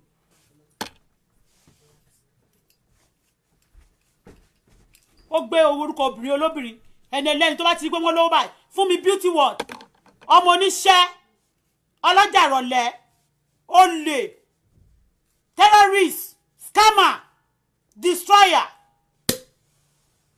ẹ máa mú ṣe wá fẹsẹ̀ bọ́ọ̀dù kó máa blog gbogbo àwọn èèyàn kó máa gbowó mo ti wá sórí Facebook èmi gan tí mo gbé kẹ̀sì wá sórí Facebook mi ò tí ì gbowó ó ti gbowó lọ́wọ́ Àyìndé ó ti sùn sóòtẹ́ẹ̀lẹ̀ Àyìndé ti gba òtẹ́ẹ̀ fún oríṣiríṣi owó ló ti gbà oríṣiríṣi connection kó tún fẹ́ rí kó tún fẹ́ kú síbẹ̀ ṣe pé mo jáde mo sọ lánàá pé ilé tí mo gbé Àyìndé sí kì í ṣe Àyìndé lónìí o torí ẹ̀ ló ṣe fẹ́ kú Àyìndé máa dóhun ni Àyìndé máa ṣe kíní ni kẹ́mi gbọ́yàn mi jáde èmi àti ẹ Ọlọ́run má jẹ́ àwọn ọmọ ẹ̀gàn tó jẹ́ lójú yẹn wọn withstand mi torí ìwà lẹ́wà ṣó ti yé ìwà lẹ́wà ó níwà bó ṣe kó mọ ta ló fẹ́ bá ẹ dànù aláyé bàjẹ́ olòṣì olórí burúkú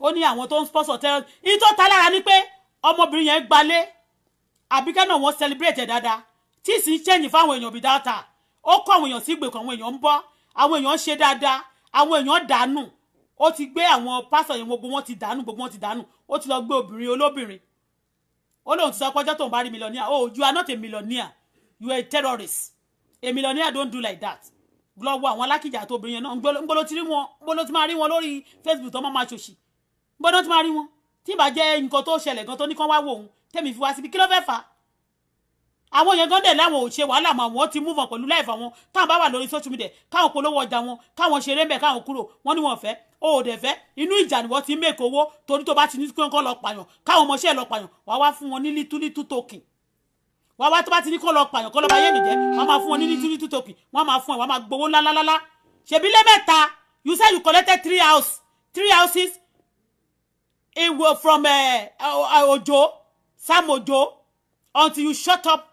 That is when you forget about the case of that one.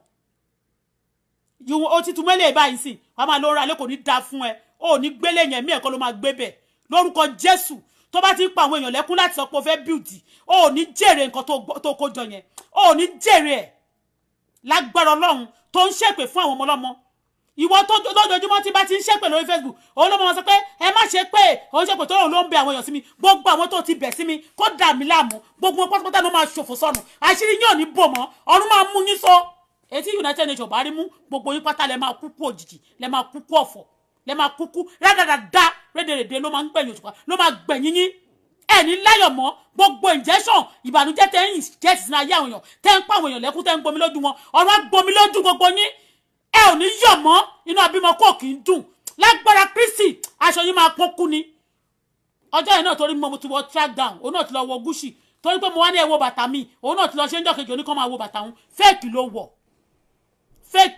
ló wọ̀ mi ì tẹ́ bá ẹ ṣe yẹn tó bá wẹ̀ kó wọ̀ owó terrorist ló ń ná ọmọ Ọlọ́run là wá you killing people owó ẹ̀jẹ̀ ó ti gbàgbé pé gbogbo nǹkan tó yàn bá dogun máa dọgbọ̀n kó máa fi sílẹ̀ sáyé lọ ni tó bá ti yọjọ́ tí mo ti dé òun máa fẹ́ Àyìndé ni Àyìndé ò lè fẹ́ gbogbo wọn àwọn èèyàn kàn ń pa ẹni orí burúkú ló ń bẹ ẹjà ó ti mú obìnrin yẹn máa ṣe ṣòfún bó bá ṣe ń ṣe lọ lọ́wọ́ báyìí èmi náà máa ṣe continue èmi náà máa bá bẹ́ẹ̀ ṣe bó bá ṣe ń ṣe lọ ó máa easy dáadáa máa sọ fún wọn pé mi ì nílè jáde lẹ́yìn mi ì nílè jáde lọ́sẹ̀ yìí bó bá ṣe ń ṣe show ẹ káwọn èèyàn ṣáà máa tag mi èmi náà máa bẹ́ẹ̀ ṣe lọ direct kí United Nations kó lè máa wò ẹ́ live and direct.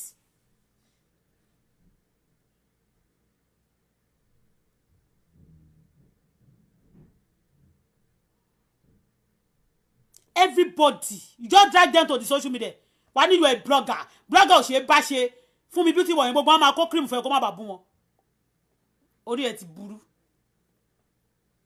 wà ní anybody ló lè blog anytime tó bá ti broke báyìí wà á ti mú ẹnìkan wà ló ń ra lẹ́jọ́ wọ́n ń gbowó lówó tó simply because ẹni yẹn kàn tún kó owó ń sìn ó ń bẹ̀ power àwọn èèyàn tó need assistance tó ti báyé wọn jẹ́ inú bí ẹ ṣebí ìjọba Nàìjíríà ò lè mú ẹ so àbí United Nations á mú ẹ ó ń gbọ́ United Nations á mú ẹ tó dá sọ̀rọ̀ mi ṣe ló gbé tó mọ̀ pé mo ti sọ fún ẹ mo ń tán bá bí ẹ kú pé kò blọ́ọ̀gì K1 òyìn ló fi ń sọ pé ọkọ ẹ nìkan wọn ò tiẹ̀ bí ẹ kú wúmà yìí náà mo tún wá sọ fún ẹ kó gbé ọ̀rẹ́ sílẹ̀ tó bá gbé ọ̀rẹ́ sílẹ̀ tó bá gbé ọ̀rọ̀ ẹ̀ sílẹ̀ ibi tọ́kì tó wà yẹn gangan náà ti máa mú ẹ bẹ́ẹ̀ ni mo sọ fún ẹ kó gbé ọ̀rọ̀ ẹ̀ sílẹ̀ mi ṣe sọ fún ẹ yẹn gbé ọ̀rọ̀ ẹ̀ sílẹ̀ tó bá fẹ́ kan àbùkù olóròǹbó ó máa àbùkù olóròǹbó ó mọ bó ṣe lórí bẹ́ẹ̀ ni àbùkù ló máa kàn heo Tókunbọ̀ ó dẹ̀ ń pààyàn jẹ́ ó dẹ̀ ń ṣe face to face ó dẹ̀ ń terrorize ó dẹ̀ ń ṣe face to face nobody no Nigerian can come out no Yoruba people can come out on the social media even tí wọ́n bá ta sí ẹ wàá make sure pé ó lọ wàá dé àwọn ọmọ yẹn síbẹ̀ wàá ní kán bẹ̀rẹ̀ sí lọ báyé wọn jẹ́ kán máa tẹ́tì wọn kán máa sọ pé wọ́n apá wọn ni Bísí náà ti play kan lẹ́ni Anamáyọ̀wá ipe ẹnìkan sọ pé o lè bú Ẹsábọ́ọ̀dù o lè ṣe kíní kan o tó bá ṣe a máa ṣe kíní kan.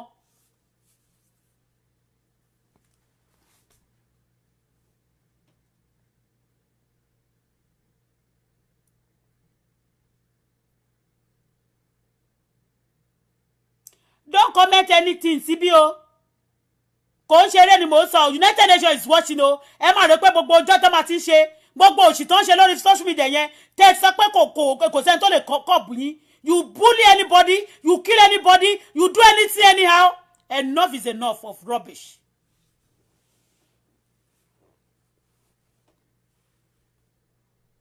ṣé kò sí terrorist ṣé wọn ò mọ̀ ẹ ní bó ṣe ń pààyàn ṣe ní Nàìjíríà ṣé Tókunbọ̀ sọ́njọ́ yẹn tóun lòun ti lọ ní pé kán pa Kẹ́mi Olúlọ́yọ̀ pé wọ́n ó escape ní pé ni wọ́n ṣe nà bí ẹni máa kú ṣé kò ti sọ pé òun dẹ̀ máa pa ṣé kò ti sọ pé òun ti máa ń rànyàn lọ sí Nàìjíríà kán lọ máa pa àwọn èèyàn pé wọn kàn mọ̀ òun wà ní Dublin ṣé kò ti sọ àbẹ́ tí àwọn èèyàn di ni ṣé kò sọ ẹ̀dẹ̀ fi rẹ́rìn ó tún sọ ń jẹ́ yẹn wọ́n máa ní ẹ̀gbọ́n nǹkan tó bìnrin yẹn mo ṣe ṣáàtì ó wá ń sọ ó wá ń gbé kéwà wá sọ kò ní da fún ẹ kò ní da Ẹsábọ́ọ̀dù oh my God yeri basanta Ọlọ́run máa bá gbogbo tó gbójúlé tó fi ń ṣakọ lójú ẹ̀mí ó máa rẹ̀ sọnù bí ewé tí ẹni ní bá ti jí láàárọ̀ kùtùkùtù ó máa tàn báyìí tó bá tún ti dìrọ̀lẹ́ ó máa kákò báyìí gbogbo tó gbójúlé tó ń ṣe blabla lójú ẹ̀yẹn ó máa rọ dànù ní ọ̀run máa rọ gbogbo agbára ẹ̀ á paralyze gbogbo agbára ẹ̀ in the name of the Father the Son and the Holy Spirit.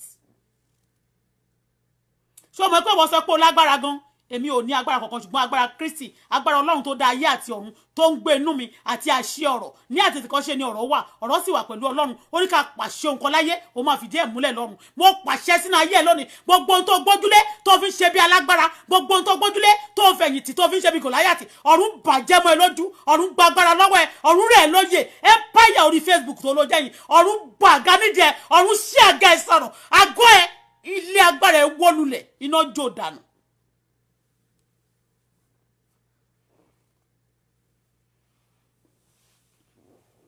Ọlọ́run ní àti òkèrèrè ni èmi ti kó ìra gbéraga ó terrorize ọmọdé ó tẹ́ ti àgbà ó tẹ́ tọmọdé ó tẹ́ tọkùnrin àtobìnrin o oníwọ̀ Tókunbọ̀ Ẹsábọ́ọ̀dù oníwọ̀ Esther Tókunbọ̀ Abọ́dẹrìn o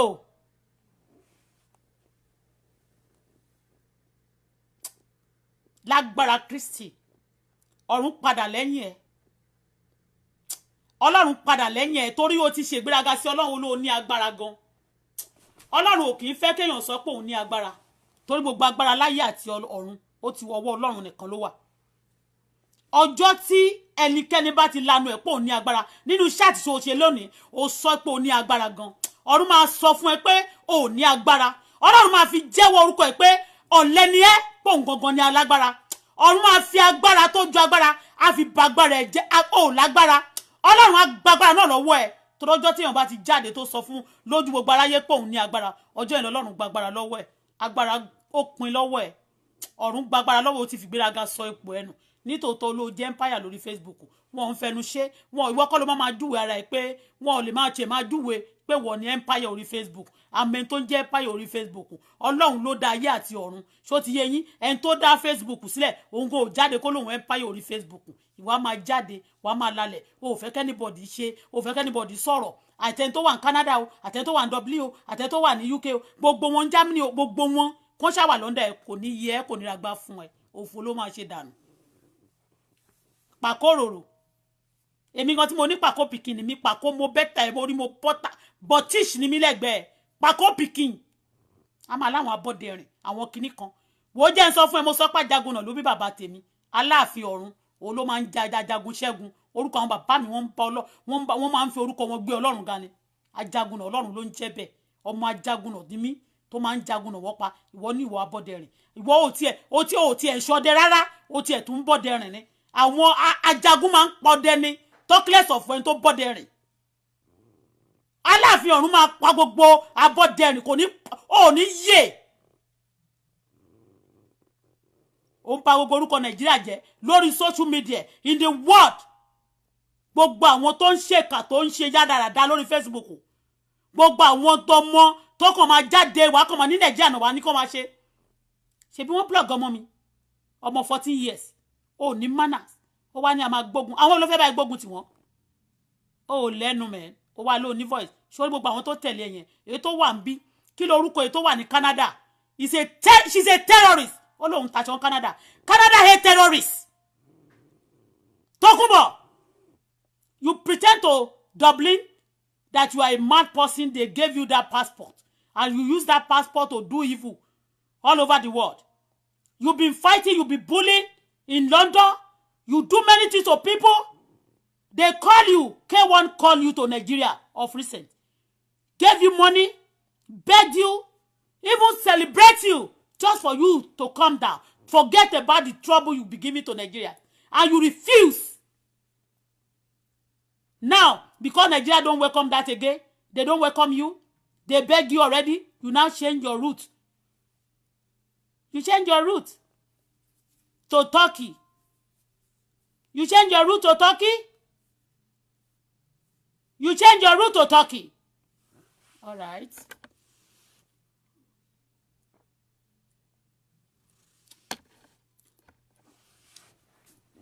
a máa jẹdé tó bá ń jẹdé bá máa ní kó wá jẹ kíní kan lórí kíní ṣé o fẹ́ kí n kó edé jáde fún ẹ̀mí tí mo sì ń bẹ Ọlọ́run mo sì ń bẹ Ọlọ́run ni I'm still praying for God to give me to revive me ó fẹ́ kẹ́lẹ́bọ̀ dídìde a máa ní kó lọ tàn mí jẹ ẹ lọ máa pé kẹlẹ́ fẹ́ ṣe visa kó máa wádìí mi ó máa ṣòfò sọnù ni kò ní yẹ if you don't draw that woman case with the battle have been drawn the United Nations the battle have been drawn with you also United Nations èmi máa ṣe tèmi gbogbo nǹkan tó ń ṣe yẹn ṣé ọmọ pọ̀ láwọn ọmọ ń bí mo sọ fún ẹ Tókunbọ̀ Abọ́dẹrìn tán bá bí ẹrẹ máa bọ̀ ní Canada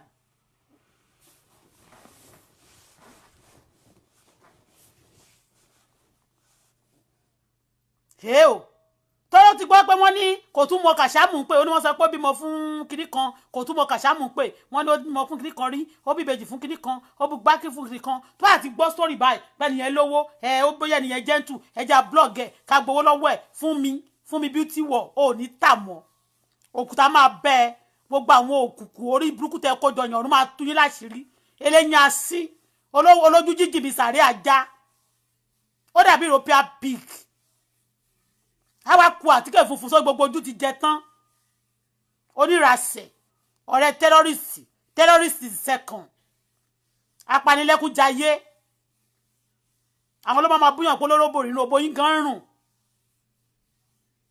olówó ẹ̀jẹ̀ pánípání jẹyànjẹyàn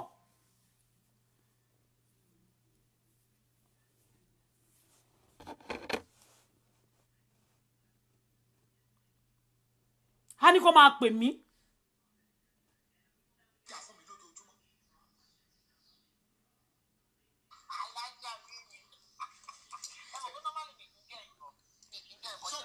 kankan fún yín mo ní lórí Facebook tí kẹ́ ò fi lè parí pa àwọn olórí burúkú àjẹ́ kan wà tí wọn ò lè rí mi mú tó ń sọ ìjà ẹni pé tí kan bá ti lọ ìkáàdé ìwú máa yí tó. ìta nìkan lọ tí kò ń dé ìwọ ló lọ mú ìwọ ló lọ ń gbé ìjà irú ọ̀rọ̀ tèmi ń sìn kò kàn ẹ́ lọ́wọ́ kò kàn ẹ́ lẹ́sẹ̀ because orí K1 rí o dẹ̀ fẹ́ for opportunity yẹn rí meanwhile o ti bu títí gbà yẹn o ti rò bóyá K1 máa jáde bóyá máa fún ẹ lówó o mo dẹ̀ sọ tí ìbá jẹ́ ọ̀rọ̀ ti tèmi kò lè fún ẹ NCC ó máa mú gbogbo èèyàn tó bá ti lówó ó máa ṣe rí yẹn fún mi beauty work ẹ bá lè mọ̀ ẹ máa gbọ̀n ó ń dígbọ́n ni o ẹ máa gbọ́ bó ṣe ń rẹ́rìn. bí jókòó bá jáde fún mi màá sọ lè láì for the fourth week so dàbọ̀ o ti kí ààrẹ kò sponsor ẹ o mọ̀ ọ̀rẹ́ ẹ ní ìwọ lọ ọ̀rẹ́ àjẹ́ màmá pè é nísìnyí máa fẹ́ kí ẹ ra cream lọ́wọ́ fún mi beauty wo ọ̀rẹ́ àjẹ́ somebody that you will tell my life. Báwo ṣé o mọ condition tó wà ní ìsìn ṣá? Pé gbogbo ló wà. Ó dàbọ̀. Ó wà ní Scotland lọ́wọ́lọ́wọ́. Pé. Ṣé gbọ́ yẹn náà? Tó jẹ́ pé Aláṣàbí mi a fool at 50 is a fool forever. A fool forever. Wọ́n ní 52 ni ìyẹn náà o.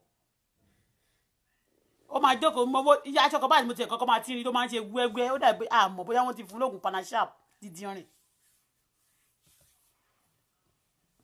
Aláṣàbí mi irọ́ ni o kàn bá lè máa sọ pé kò mọ nǹkan kan pa ó lọ taṣẹ́ woman yẹn ni o kàn máa blog woman yẹn òun ló wọ́n ti gbé fún mi beauty mo já yín tán nìyẹn wọ́n ti gbé sí Nàìjíríà kó máa lọ mú àwọn olówó tó bá ti wà ń ta tó bá rí pé wọn ò fẹ́ wàhálà kó máa ní kó máa blog á lọ máa mórúkọ wọn fún ẹ́sà bọ́ọ̀dù so wọ́n lè máa blog wọn so tó bá ti ń blog wọn máa fún lówó máa jọ ṣí ẹ̀ cream kan ló ń ta o ṣé wòṣìwòṣì tán kó jà bíṣọ̀bù wọn yẹn ṣé òní wọn máa fi sọ pé wọ́n ṣe kiri kan wọn lówó wọn náà ní gbogbo ọjà tán kó sí ṣọ́ọ̀bù tán bá calculate ṣe wọ 1 million ni àwọn kẹ́míkà òdó kiri kẹ́míkà tán fi ń ta tán fi ń po gbogbo ọṣẹ wọn yẹn pọ̀ kò wọ́n ná tán máa fi ń pò pọ̀ kò wọ́n tó bá ti fẹ́ ṣọṣẹ gan àwọn tó ń ṣọṣẹ tà Nàìjíríà ẹ̀yin ló jọ lójú àwọn tó wà lábúrò ló jọ lójú tó bá fẹ́ ṣọṣẹ tà tó bá ti lọ mú 2000 ó ti pọ̀ jù wàá ṣe ọṣẹ tó máa lọlẹ̀ báyìí ṣó ti yẹ yín bẹ́ẹ̀ yẹn gbogbo tán kó jọ yẹn wòṣìwòṣì ni ẹ ti understand ẹ̀yin tẹ́ ẹ̀ mọ̀ ní tẹ́ wà lábúrò ni wọ́n fi ń jẹ chẹ́ńjì ìṣáni.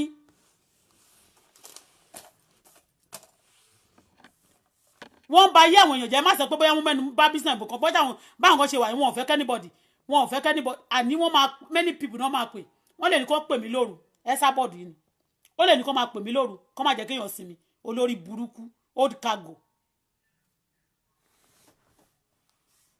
a máa rò pé òun fine a máa ní kó wo bọ́n ṣe rí fàkìyà sórí gbogbo àwọn tí mi ti ẹ̀yìn kọ́ ni mo ti ẹ̀fẹ́ sọ I don't want to bring that idea to the any rubbish kini àwọn máa sọ pé bóyá ọ̀rọ̀ orogún náà sọ tó lè dé ń sìn kó wá ní orogún òfin nìkan àìdé ò lè fẹ́ àwọn kiri kan àwọn olórí burúkú kan wọ́n sọ fún àwọn irú fún mi bí tí wọ́n mọ̀ pé ó ti dá ìdí rí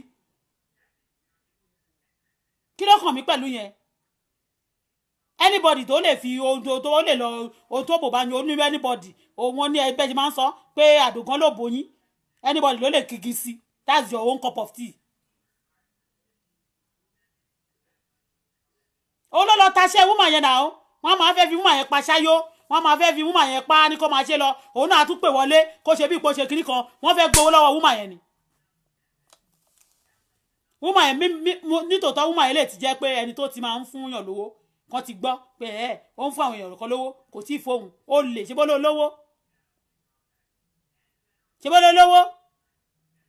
àwa gan tá àti ẹ̀ lówó tá a tó tá ń bẹ lọ́nà báyìí tọ́lọ́run máa ìṣòwò fún mi mo máa lówó Ọlọ́run máa ṣòwò fún mi very soon ṣe bí wèrè a máa ní kinní kan ẹ̀yin kan ní kan lẹ́sìn kan at work àwọn ọmọ ìbọn náà ti ṣe àwọn ọmọ kan ṣe tíṣà ò ṣe gbé kinní sójú wọn kán rí wọn ó ń ba yé àwọn ọmọ ọlọ́mọ jẹ́ òde ń dé àwọn ọmọ tiẹ̀ má bẹ́ ó ń dé àwọn ọmọ tiẹ̀ wá bẹ́ wọ́n á dẹ̀ máa mọ èpè kó máa ń wo èpè fọ́mọ ọlọ́mọ níjọ́ yẹn tí n bá tiẹ̀ ṣẹ́ mi ìdẹ̀ ṣẹ́ mọ̀rọ́fà mi ò ṣẹ́ jẹ́jẹ́ ni mo jókòó sórí pé fẹ́ mọ àìdé kò ní dáa fún gbogbo connection tó ní láyé ọ̀run disconnect ẹ ọ̀run connect ẹ má bùkù ọ̀run connect ẹ mọ́ ẹ̀sìn ọ̀run connect ẹ mọ́ ìyà ọ̀run connect ẹ mọ́ àìsàn ọ̀run connect ẹ mọ́ òkùnkùn gbogbo connection tó ní gbogbo tó fẹ̀yìntì láyé ọ̀run gbà lára ẹ̀ a ní kò sẹ́ni tó wò lè bù kò sẹ́ni tó wò lè ṣe kiri kan fún òun máa bú anybody ní kó ba lè lówó. I came to the social media mi ò sọ pé àwọn tí ó ṣe nǹkan fún mi sọ pé bóyá wọn ò ṣe mí but èèyàn ṣe anything fún wọn ọ̀lẹ́dàrùn lazy bitch onígbó ó ti mu sìgá gbogbo mu gbogbo nǹkan tí oríṣiríṣi ó ti dàbí wèrè gbogbo irun orí jẹjẹ tán a máa bú àwọn kan lóní cancer ṣé o mọ̀ pé cancer ló máa ń rẹ̀rùn orí wọn jẹ bẹ́ẹ̀ yẹn oní cancer of the brain idiot wèrè gbé woman yẹn again tún gbé woman yẹn blog woman yẹn ó máa ní o máa blog ẹ̀ tán bá ti bú ẹ oníwà máa gbé woman yẹn sí ni o ò fẹ́ kí jókòtadé yẹn ò fẹ́ kó rí lẹ́gbẹ́ báwo ló ṣe ń hùwà bẹ́ẹ̀ yẹn ó ti wá mọ̀ ó ti sọ pé àwọn kan wọn ò níṣẹ́ lọ́wọ́ wọ́n ń grow ìgbà tó bá yá ìwọ ló ń pariwo olówó ọdún kan tó ń pariwo òun ra lé sí Turkey láàrin oṣù kan òun mọ̀ pé Ọlọ́run lè ṣe báyìí Ọlọ́run lè ṣe báyìí Ọlọ́run lè ṣe báyìí Ọlọ́run lè ṣe báyìí thank God àwọn tọ́lọ́run ṣe fún ju ẹ lọ wọ́n dákẹ́ jẹ́jẹ́ wọ́n yin Ọlọ́run ni ìwọ wá dúró síbẹ̀ yẹn ewé là ń tà àtìlé o kílẹ̀ yìí ń tà ìgbádá là ń tà ìgbà tẹ́mi tún sọ pé bóyá wọ́n wá ṣe báyìí lọ́dọ̀ mi o a ní kán pè mí kán máa pè mí ṣeré wá ní gbogbo àwọn èèyàn tó wà lórí Facebook òun ló ní wọ́n ta ló ní tó lè dé Nàìjíríà ọ̀ títí wáì sí Àyìndé tèmi fún èmi mo connect ẹ respect ọ̀gá ẹ gbà fọ́gà ẹ èmi mo connect ẹ bí òjò ọ̀rọ̀ mi bó ló ti fẹ́ bá wà sí ìpàdé èmi mo connect ẹ mẹ́.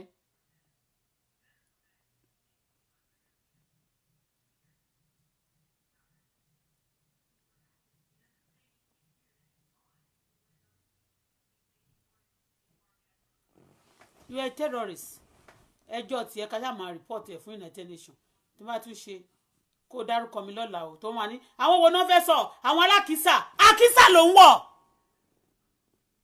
ránṣẹ́ sí Nàìjíríà bíi Senegal kò ní kó ra Senegalese fún ẹ àwọn oní 70 oní 100,000 kó ra 20 kó máa fi change kó máa múra bí responsible person wàá máa múra bí olórí burúkú àwọn ọmọ tẹ́rọ ọdọ́ ògbọ́n ṣe máa múra bí kékeré yẹn olórí burúkú a máa kó sí canvas ọkùnrin ó máa rìn bí anga ìbá máa rìn báyìí kín ó máa rìn ẹlẹ́sẹ̀ in fact òun ló ń bú mi jọ yẹn ò ní stepping àìdé ò lè fẹ́ ṣé o fẹ́ fi stepping mo ti rí bí mo ti rìn rí ni ó rí mi rí náà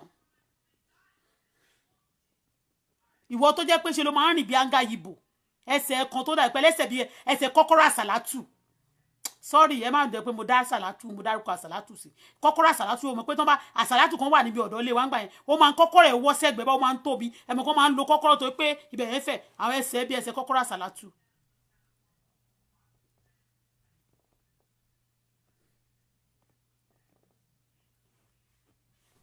pariwo òun ló wó owó kan báyìí ni wọ́n ṣe olówó kì í pariwo owó ẹ̀ ó sì mọyé ẹ̀ lọ alákìjà wọn ò mọyé owó wọn àti madam tó ń sọ yìí náà wọn ò mọyé owó wọn àwọn tó ń dárúkọ yìí wọn ò ń ṣẹgbẹ́ ẹ̀ kí ló fi dẹ́ pé máa wọ́ àwọn kìíní tí Àyìndé ò bá tọrọ yẹ̀sọ̀ ló lọ́mì kí ló rò pé mo àdínigé mo sọ fún yín kan tí mo wá ṣe lórí Facebook yìí àti gbogbo àwọn tí mo dárúkọ ọ̀rọ̀ business gbogbo tó ń ṣe àṣẹ ẹ̀wọ̀ gan ló tiẹ̀ wà nídìí ọ̀rọ̀ àṣẹ ẹ̀wọ̀ ló wà níbẹ̀ ó ṣà ń wá bó ṣe máa connect bó ṣe máa gòkè ó fẹ́ kán wá ra lé lọ́wọ́ òun ilé fake ẹni tí ò mọ̀ rí àwọn tó yẹ pé wọ́n lọ́ra lọ sí Turkey táwọn èèyàn náà kọ́ rọra mú customer kiri ó lòun ló mú wọn wá á ní kan máa sọ̀rọ̀ bẹ́ẹ̀ ìwọ kọ́ ló mú wọn wá.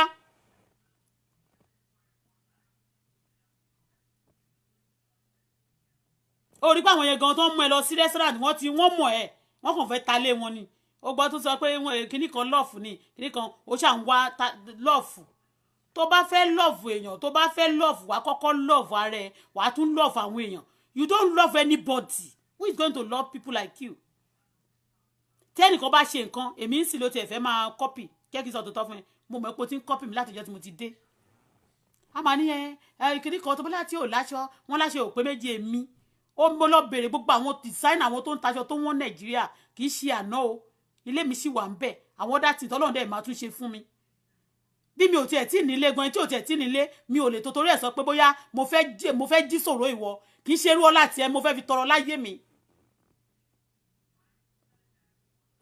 ó ra nǹkan gidi tó bá fẹ́ ra chain kò dá góòlù mọ̀ kò dá kinní kan mọ̀ wọ́n máa ta pẹ̀nkẹlẹ mẹ́sì àwọn kan tó máa fi ń wọ́nwọ́ ó máa ṣe fún wọ́n máa ní kinní kan 18 karat gold ó dá góòlù mọ̀.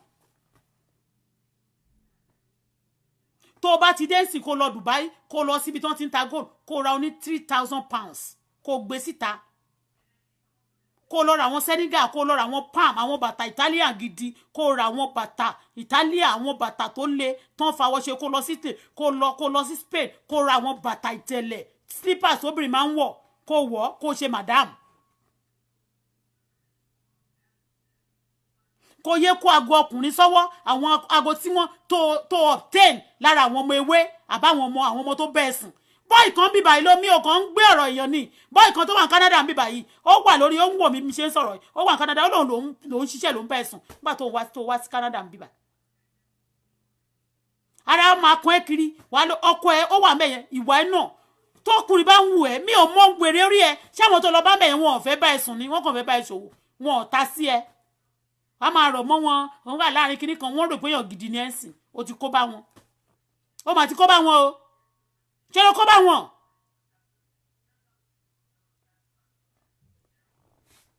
olórí burúkú Tòkunbọ̀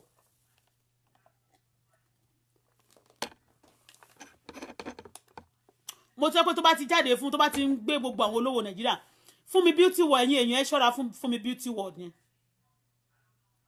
Fúnmi Beauty World yẹn ẹ rí pé sọ pé ìyá mi Aláṣàbí kí ọmọ 52 years kó máa pe Esther Abọ́dẹ̀rìn ní ìyá mi ṣe rí pé wèrè níṣẹ́ mi pé nǹkan kan wà láàrin wọn kò ń ṣe wọ́n fẹ́ taṣẹ́ woman yẹn ni wọ́n fẹ́ máa gbé àwọn èèyàn wá sí public kan máa drag wọn lẹ̀ wọ́n á lè máa sanwó wọ́n á máa pín fún mi ṣe bó olólówó olóṣì olóorun tó bá lówó kì í ṣe gáwọn tó máa ń wọ̀ yẹn àwọn gáwọn ayé pé kò ṣe gáwọn tó máa ń wọ̀ yẹn ló máa wọ̀ ìwọ báwo wà lára wọn ní òsì lára wọn mẹ́.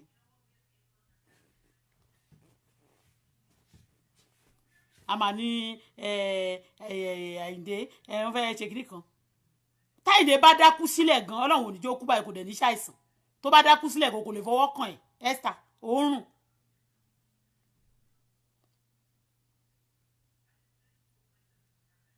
tó bá dákú sílẹ̀ kò lè fọwọ́ kàn ẹ́ tán bá ń tọ̀ ẹ̀jẹ̀ wọ́n ń tàn ẹ́ ni ọlọ́run ilé ìmọ̀ kó lọ pé gbogbo owó àti egbò ẹ̀ pọ̀ kò lè fọwọ́ kàn ẹ́.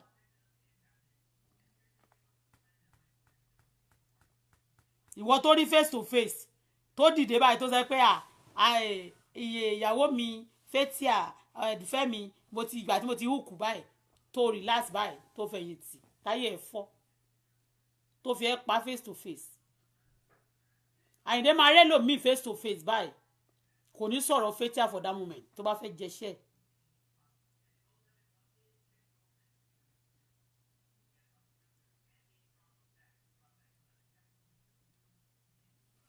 ṣé bó ló gbé woman yẹn wá sórí Facebook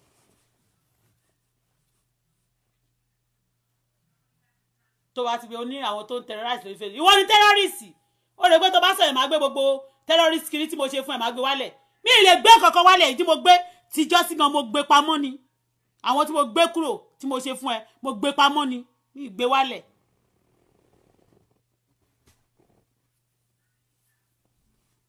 gbogbo tí mo gbé kúrò lórí Facebook mo gbé pamọ́ ni mi gbé kúrò lẹ̀ ó dẹ̀ wà níbi tó wà.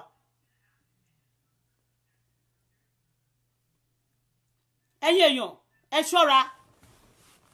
ṣọ́ra wọ́n máa pera wọn ní olówó a máa ní ó ṣògùn owó ni ogun kílẹ̀ yìí ṣe ogun ẹ̀ṣẹ̀ ogun ìyà ogun òṣì ogun orí burúkú Esabod ló ṣe. ṣebọ́n lọ́mọ ẹ̀ ọmọ mẹ́rin ló bí ṣebọ́n lọ́mọ mẹ́rin ló bí ó wá ń sọ pé obìnrin yẹn ṣògo owó ṣebọ́n lọ́mọ mẹ́rin ló bí ọmọ kẹrin yẹn ń kọ́.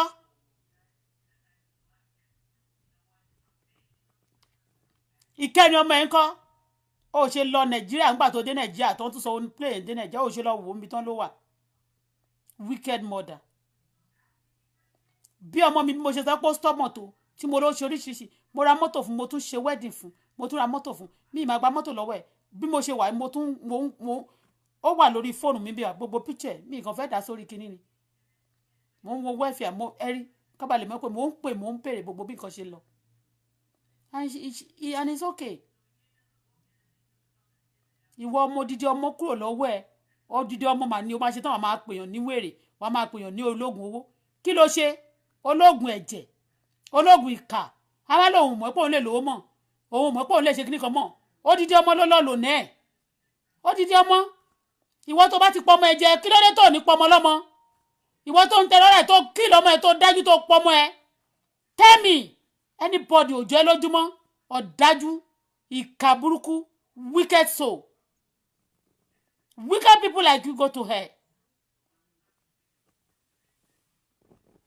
ẹ ṣọ́ra fún mi Beauty World fún mi Beauty World ẹ ṣọ́ra fún ó máa ń ta iṣẹ́ àwọn èèyàn agbe fẹ́ Esabod pé kí wọ́n fojú wọn gbolẹ̀ wọn owó tán bá gbà lọ́wọ́ wọn á máa jọ pín ẹ ṣọ́ra fún mi Beauty World ń bo Dirty World pọ̀tò orúkọ tó náà ń pè nìyẹn fún mi Beauty World jẹ́ àwọn ibi tí mo store orúkọ ẹ̀ sí àbí tí mo store picture ẹ̀ sí.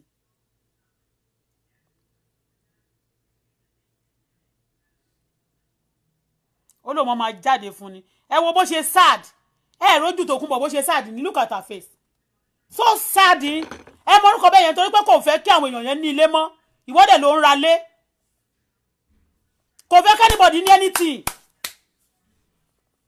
a ní kọ́ máa bèèrè lọ́ mi báwo ni visa yẹn ṣe máa lọ báwo ni kinní kan báwo ni gbá báwo làwo báwo ni kíkọ́ bá ṣàsùn ìgbà kan náà ló ní kí ọmọọṣẹ́ kan kó máa bèèrè lọ́ mi bí wọ́n fẹ́ ra lé o wọ́n ní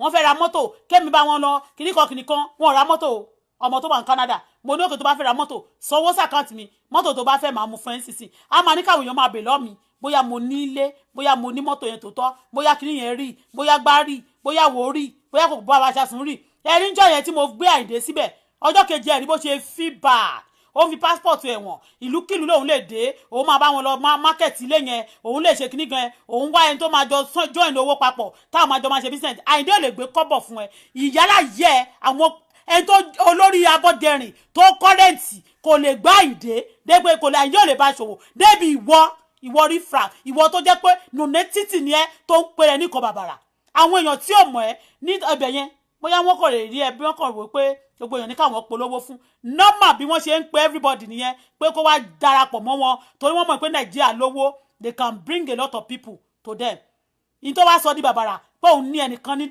Turkey ìgbádá wọn ti fowó ṣọ̀gá wọn ti fi kò bá ṣáàṣì ṣọ̀gá wọn ẹyọ wo bẹ́ẹ̀ mi gan ṣe wà yìí torí pé mo kàn ń cool down ni I don't want to brand for many people ló ń pè mí kí wọ́n bá wọn ṣe báyìí but kì í ṣe about doing that èmi gangan I want to be myself èmi gangan fẹ́ ṣe tèmi fúnra mi ò fẹ́ bẹ́ lẹ́jà yán òun tó ń bẹ́ lẹ́jà yán sí tó fẹ́ sọ̀rọ̀ ẹ̀dẹ́ lẹ́jà ó ń bẹ́ lẹ́jà yán ni mẹ́ òun ló ń ra léyìí òun ti ra kan agidi sí ti lé irọ́ ló pa ìjọ sí ó lóun fẹ́ lọ ra méje òun fẹ́ bẹ̀rẹ̀ ṣe bread and breakfast òun fẹ́ ṣe kinní kan òun fẹ́ ṣe kinní kan gbà tó débẹ̀ ó ní wọ́n ní owó yẹn kó má wéṣì ẹ̀ kó kú fi sanwó ìkan tán ìgbádá kò bá bá ṣàsùn irọ́ ló pa ẹni tó ra lé tó máa ní ètò ní fọ́níṣọ̀ yẹn lòun fẹ́ gbé kò lè ra fọ́níṣọ̀ ó ní mo ṣe post ẹ̀ lánàá pé if you buy house you should be able to buy furniture tó bá lówó furniture tí mo fẹ́ sínú tí mo post sórí Facebook mi ẹni tó mọ ẹ lọ wọnú fídíò tí mo play yẹn inú ilé mi ni inú furniture tí mo kó sínú ilé mi nìyẹn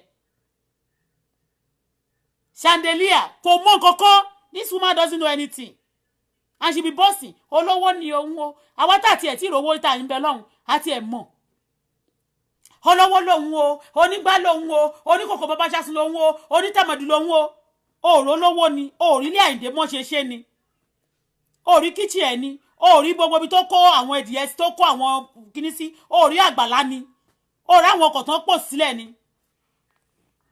ẹ wo bóbìnrin ẹ mọ̀ kan tó ṣẹlẹ̀ gangan tó bí nínú ní pé àwọn tó rò ń pò ń ti pa wọn ò lè lówó mọ́ wọ́n ń jí ẹni tó ní kò lè rówó ètò kí lorúkọ jókòtálé ìyẹn ti nílé ó ní wọ́n ń wá ṣọ́ọ̀bù fún orí ẹ̀tàn náà lẹ̀ pé wọ́n máa ń wá ṣọ́ọ̀bù fún tó bá wá ṣọ́ọ̀bù fún kọ́ ó ní bẹ́gibẹ́gi ìwọ ń kọ́ ìwọ tó yẹ pé gbogbo bẹ́ẹ̀dẹ̀ tó ṣe ní tó ti ṣe wọ́n ń ṣe fún ẹni wàá máa ní kọ́ dáwọ́ ìgbà tí wọ́n dáwọ́ fún ẹni last time mi ló ṣe wọ́n ló fẹ́ ṣí lẹ́sìn mi ìmọ̀kan tó kọ́ tó ló fẹ́ ṣí.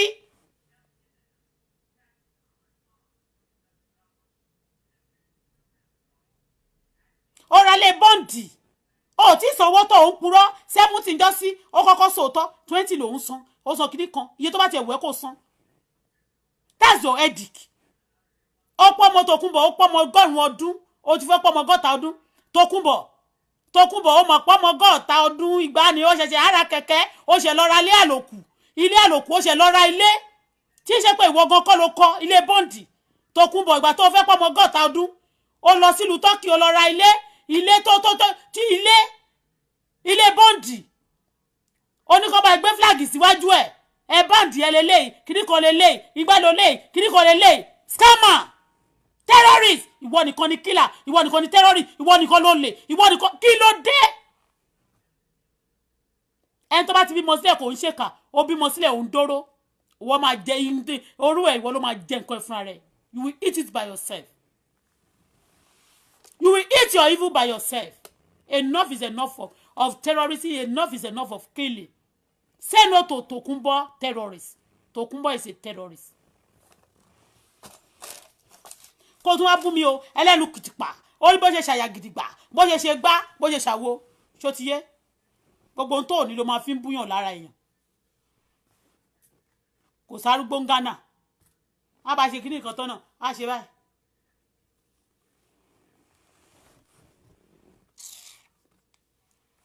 olówó ọdún kan tí ò jẹ́ kára yé ó gbádùn òun lówó òun ra skiroki kíní kan òun ra skiroki òun ra kíní kan góòdì lòun wọ̀ góòdì òrùka kọ ẹyọ kan yẹn tó ń wọ̀ látijọ́ òun lòun wọ̀ àwọn olówó ò lè rí alákìjà gan tó bá ń jáde kó tó gbogbo òrùka ayé àtijọ́ fàṣájì táyé ò lò mọ́ kó tó sára lọ fi gba lọ ta nǹkan tó wọ̀ yẹn kó lọ fi ra tó ń ṣe gbogbo nǹkan tó ń wọ̀ lọ́rùn jọ yẹn gbogbo ẹbu tó kó sọ́rùn tí ò tiẹ̀ tún ṣe kì í tún ṣe costume irin ẹ mọ̀ panda ẹ mọ̀ pé costume tún ní category èyí tó gbé sọ́rùn lọ pati tó ṣe ara bí wèrè oníjọ́ yẹn onígòdì ní gbogbo nǹkan tó ń wọ̀ ẹ̀ báyìí ta ló béèrè ẹjọ́ lọ́wọ́ ẹ̀ kò sẹ́ni tó béèrè ta ló ń oppress ta ló ń sọ fún.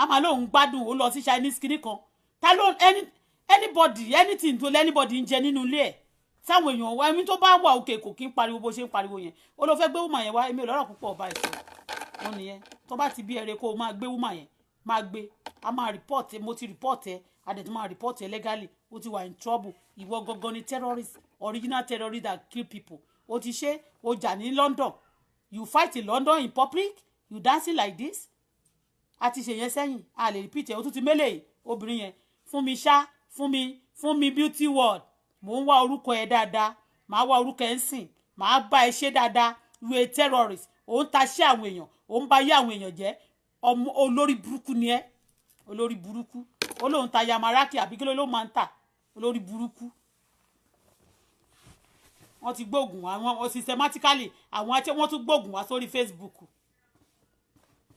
òun náà ti wá ń sọ̀rọ̀ ó ti ń ṣẹnu bí kíní lórí social media òun náà ti ń ṣẹnu yọ̀bọ̀yọ̀bọ̀ ilé yín asín ojú jíjì bí sàrí ajá oníranù ó ń pe Esther ní ìyá mi aláṣàbí àwọn èkó yé àwọn èèyàn ní pé ìwọ ló taṣẹ́ wọ́n ń taṣẹ́ ní ẹ̀yin èèyàn tẹ́ bá yà ti fẹ́ ṣoore ẹ máa wojú ẹ lájú ṣe ti rí fún mi beauty wọ̀nyẹn sìn obìnrin yẹn ń ṣoore fún àmọ́ àwọn náà lówó ti lọ taṣẹ́ ẹ̀fẹ́ sábọ̀dá ní kó blog ẹ̀ obìnrin yẹn ò fẹ́ wàhálà so obìnrin yẹn á lè wá sanwó wọn jọjọ pín owó fún mi beauty wọ̀ wá jèrè iṣẹ́ ẹ̀ wàá bẹ̀rù ẹ̀ níbodè o lè ní gbé fún beauty wọ̀ oníwọ̀ beauty wọ̀ dirty word black word ugly word eyín ṣàgànà word ojú jíjí word cancer word aláìsàn word babaláwo word olóṣì word scammer word terrorist word.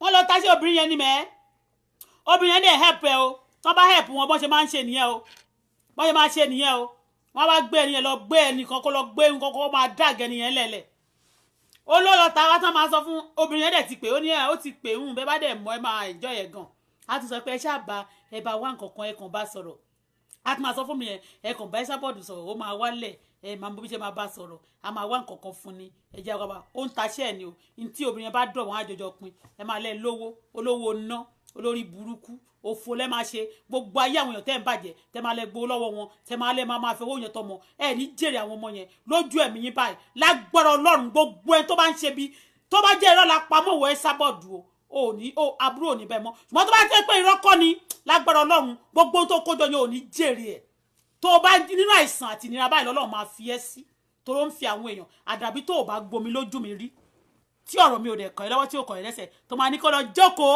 alágbèéni Wàsíù náà àfi lè gbowó lọ́wọ́ anybody ìwọ ò ṣe kọ́wọ́ fún Wàsíù ìgbà tó wọ lọ Nàìjíríà tó ní kó kọrin ọ̀fẹ́ fún olè oníjìbìtì ìwọ ò ṣe kọ́wọ́ fún olótú kọ́wọ́ fún ẹ náà tó gbò tẹ̀ fún ẹ tó tún fẹ́ sanwó àmàlà ńgbà tó dọjọ́ tó ń bọ̀ o ò lè jáde náà wọ́n ní kó jáde síta wọ́n bá ti fi nínà bá tiẹ̀ jẹ́ torí pé kò fẹ́ kán kó bá wọn wọ́n bá ti jẹ́ kó jáde kán fi nínà bá tiẹ̀ jẹ́ ṣebí kéèsì ló smọ́gù ẹ̀ jáde ìwọ tó lọ sílùú ẹ̀ tó smọ́gù jáde olórí bú somebody. olòṣì olè fún mi beauty wọ̀ olè fún mi beauty wọ̀ olè ẹ̀yin èèyàn ẹ ṣọ́ra lọ́dọ̀ fún mi beauty wọ̀ ẹ má ra ọjà ẹ̀ mọ́ ó lè tó bá ti gbé rajà lọ́dọ̀ ṣe pé mo ti sọ tẹ́ bá ti rajà lọ́dọ̀ ẹ̀ báyìí ó máa gbéṣẹ́ yín lọ fún àwọn ẹ́sà bọ́ọ̀dù á ní kó máa blog ẹ̀ ó dẹ̀ tún láwọn bad boys náà tó máa ní kó lọ wúlé wọn lọ́nà ẹ ṣọ́ra fún mi beauty world máa láwọn lówó kírìmù mélòó ló ń tà àwọn kẹ́míkà òṣì náà po kẹ́míkà pọ̀ náà po kòdì wọ́n po gbogbo kí lórúkọ ẹ̀ náà bleach ipod àti gbogbo àwọn icd ni wọ́n pò mọ́ kírìmù wọ́n máa tà fún wọn bó ṣe fi yẹn náà gbó kò tí ì tó wọn wọ́n máa tún náà kó kankan kò sí dì wọ́n máa ní kí wọ́n ṣe kiri kan gbogbo ẹ̀ṣá wọ́n ní ẹ̀ra tí kan tẹ bá rà báyìí máa ṣe kiri kan gbogbo kiri kan máa ṣe ni wọ́n máa ó lè ṣé dandan náà fi ṣe gbajúmọ̀ ni ṣé ọmọ náà fi ṣe gbajúmọ̀ ni ẹ ṣáà fẹ́ lọ ságbo Àyìndé fẹ́ lọ ná 10,000 yìí náà ni wọ́n máa ní wọ́n náwó fún Àyìndé níjọ́ kan náà yẹn sọ pé tó bá dẹ̀ lé gbogbo èèyàn tán lọ́dọ̀ Àyìndé àmọ́ kan tó máa fẹ́ jẹ tán bá fẹ́ jẹ ṣé 10,000 tẹ́ ń ná ṣé ẹ̀rí pò náà fi pe Àyìndé wá síbẹ̀ ni tí wọ́n bá pe Àyìndé kan sanwó gidi kan gbé wá ṣẹ́yìn lè wá síwájú ẹ̀kẹ́ máa ṣòṣì ni ṣé 10,000 tẹ́ ná tẹ́ nínú tán tẹ́ máa ra kó 10,000 sínú abọ́ tẹ́ máa yọ lẹ́yọ kankan wọ́n tẹ́tẹ́ náírà ní tí ò jẹ́ kò tó nǹkan tí kéèsì ń jí 10,000 yín kò tó nǹkan tí kéèsì máa jí mọ́ Àyìndé lára lórí stage ṣọwọ́ ni oníranù òun olówó lòun onígbá lòun ẹ̀sà bọ́ọ̀dù orí mi jẹ́ mo wọ kíní mo tó pé mo lọ stop shop mo fẹ́ lọ sáré ni and àwọn sportswear yẹn àwọn track down àwọn complete bẹ́ẹ̀ yẹn mi ò ní lọ́wọ́ mo sì máa ní mẹ́wàá ń bí kò ṣe no be mouth o má tẹ̀ máa wọ̀ ọ́ sìn máa wọ̀ ọ́ tòkè tilẹ̀ pé tán bá rí top mi wọn ò ní rí sàlẹ̀ tòkè tilẹ̀ bẹ́ẹ̀ yẹn ó ti rí mi ó ti lọ gó gúúsì fake ó ti lọ gbé ti aṣà lọ kó àwọn kankan aṣà ṣe tó bá ti ṣe nǹkan aṣà lọ ṣe ní tó bá ti ṣe ló máa ṣe ta ló ń bẹ ṣe ọlọ́run kí ló ọlọ́run mà ṣàánú mi kí ló dé tí mo tún pàdé àwọn eléyìí ó pa lórí òbí lórí àbí kí ló ń jẹ́ gbogbo orí ẹ̀rẹ̀ jẹ tán kò lọ treat gbogbo nǹkan tó ń ṣe bó ti ní sickness kò nímọ̀ á lóun strong ìbàjẹ́ òun lágbára òun lóògùn òun léwé òun nígbà aṣọ mouth òun ti gbé ìgò àwọn ìgò rádaràda á ṣàmáṣe gbogbo ẹ̀ òun ní eléyìí òun léléyìí ó lè sọ pé gold nǹkan tó ń gbé sétí yẹn ló lè ní gold ni o àwọn èèyàn máa tẹ̀ tí máa ta costume fún wèrè yìí ní gold ọlọ́run gbọ́ ẹni tí ò dá kan mọ̀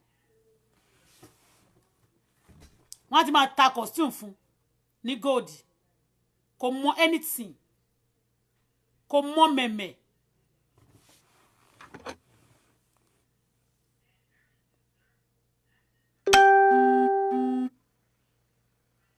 a máa ní kí gbogbo máa pè mí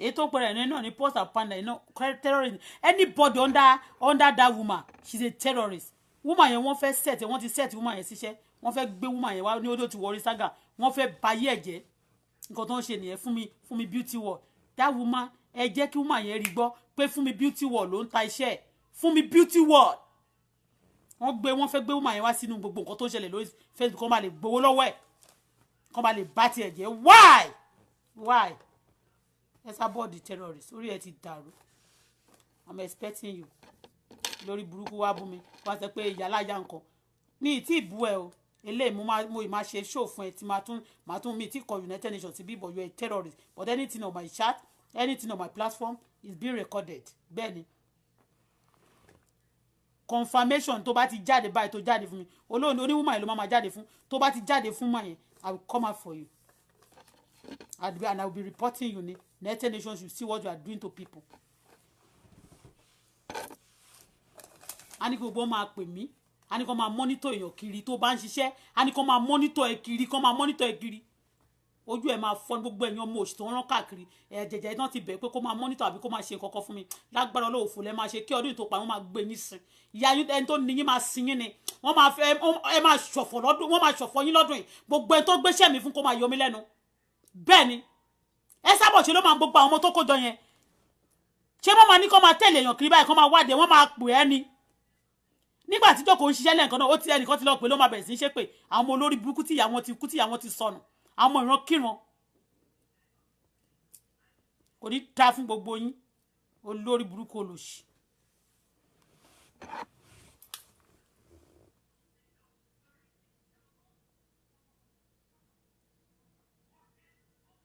bí mo ṣe jókòó síbẹ̀ wọ́n máa ní anyway.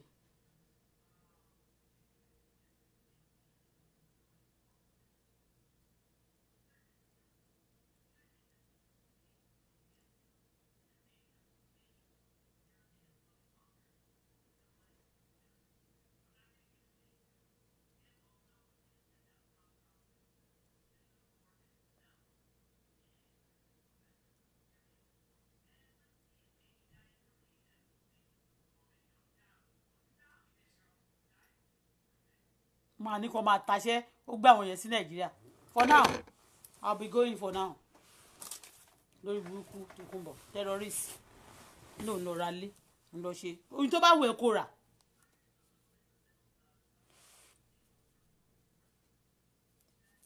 tó bá wù ẹ́ kó rà.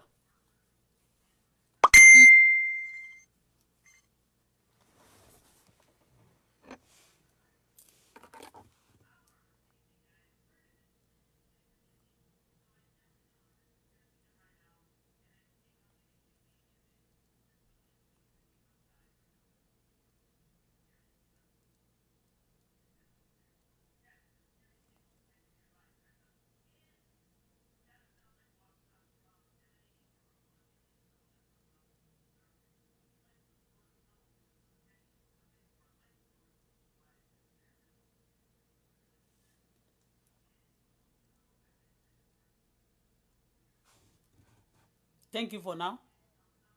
A máa fi ṣe lọ. Àwọn ọmọ Nàìjíríà dẹ̀ fi kíní yẹn rẹ́rìn. Wọ́n máa dẹ̀ ń ṣe gbogbo oríṣiríṣi rubbish. Ṣebí ẹ̀ ní òfin. Ẹ máa rí pé Tòkunbọ̀ gan máa kó bá àwọn èèyàn. Bẹ́ẹ̀ ni mo sọ.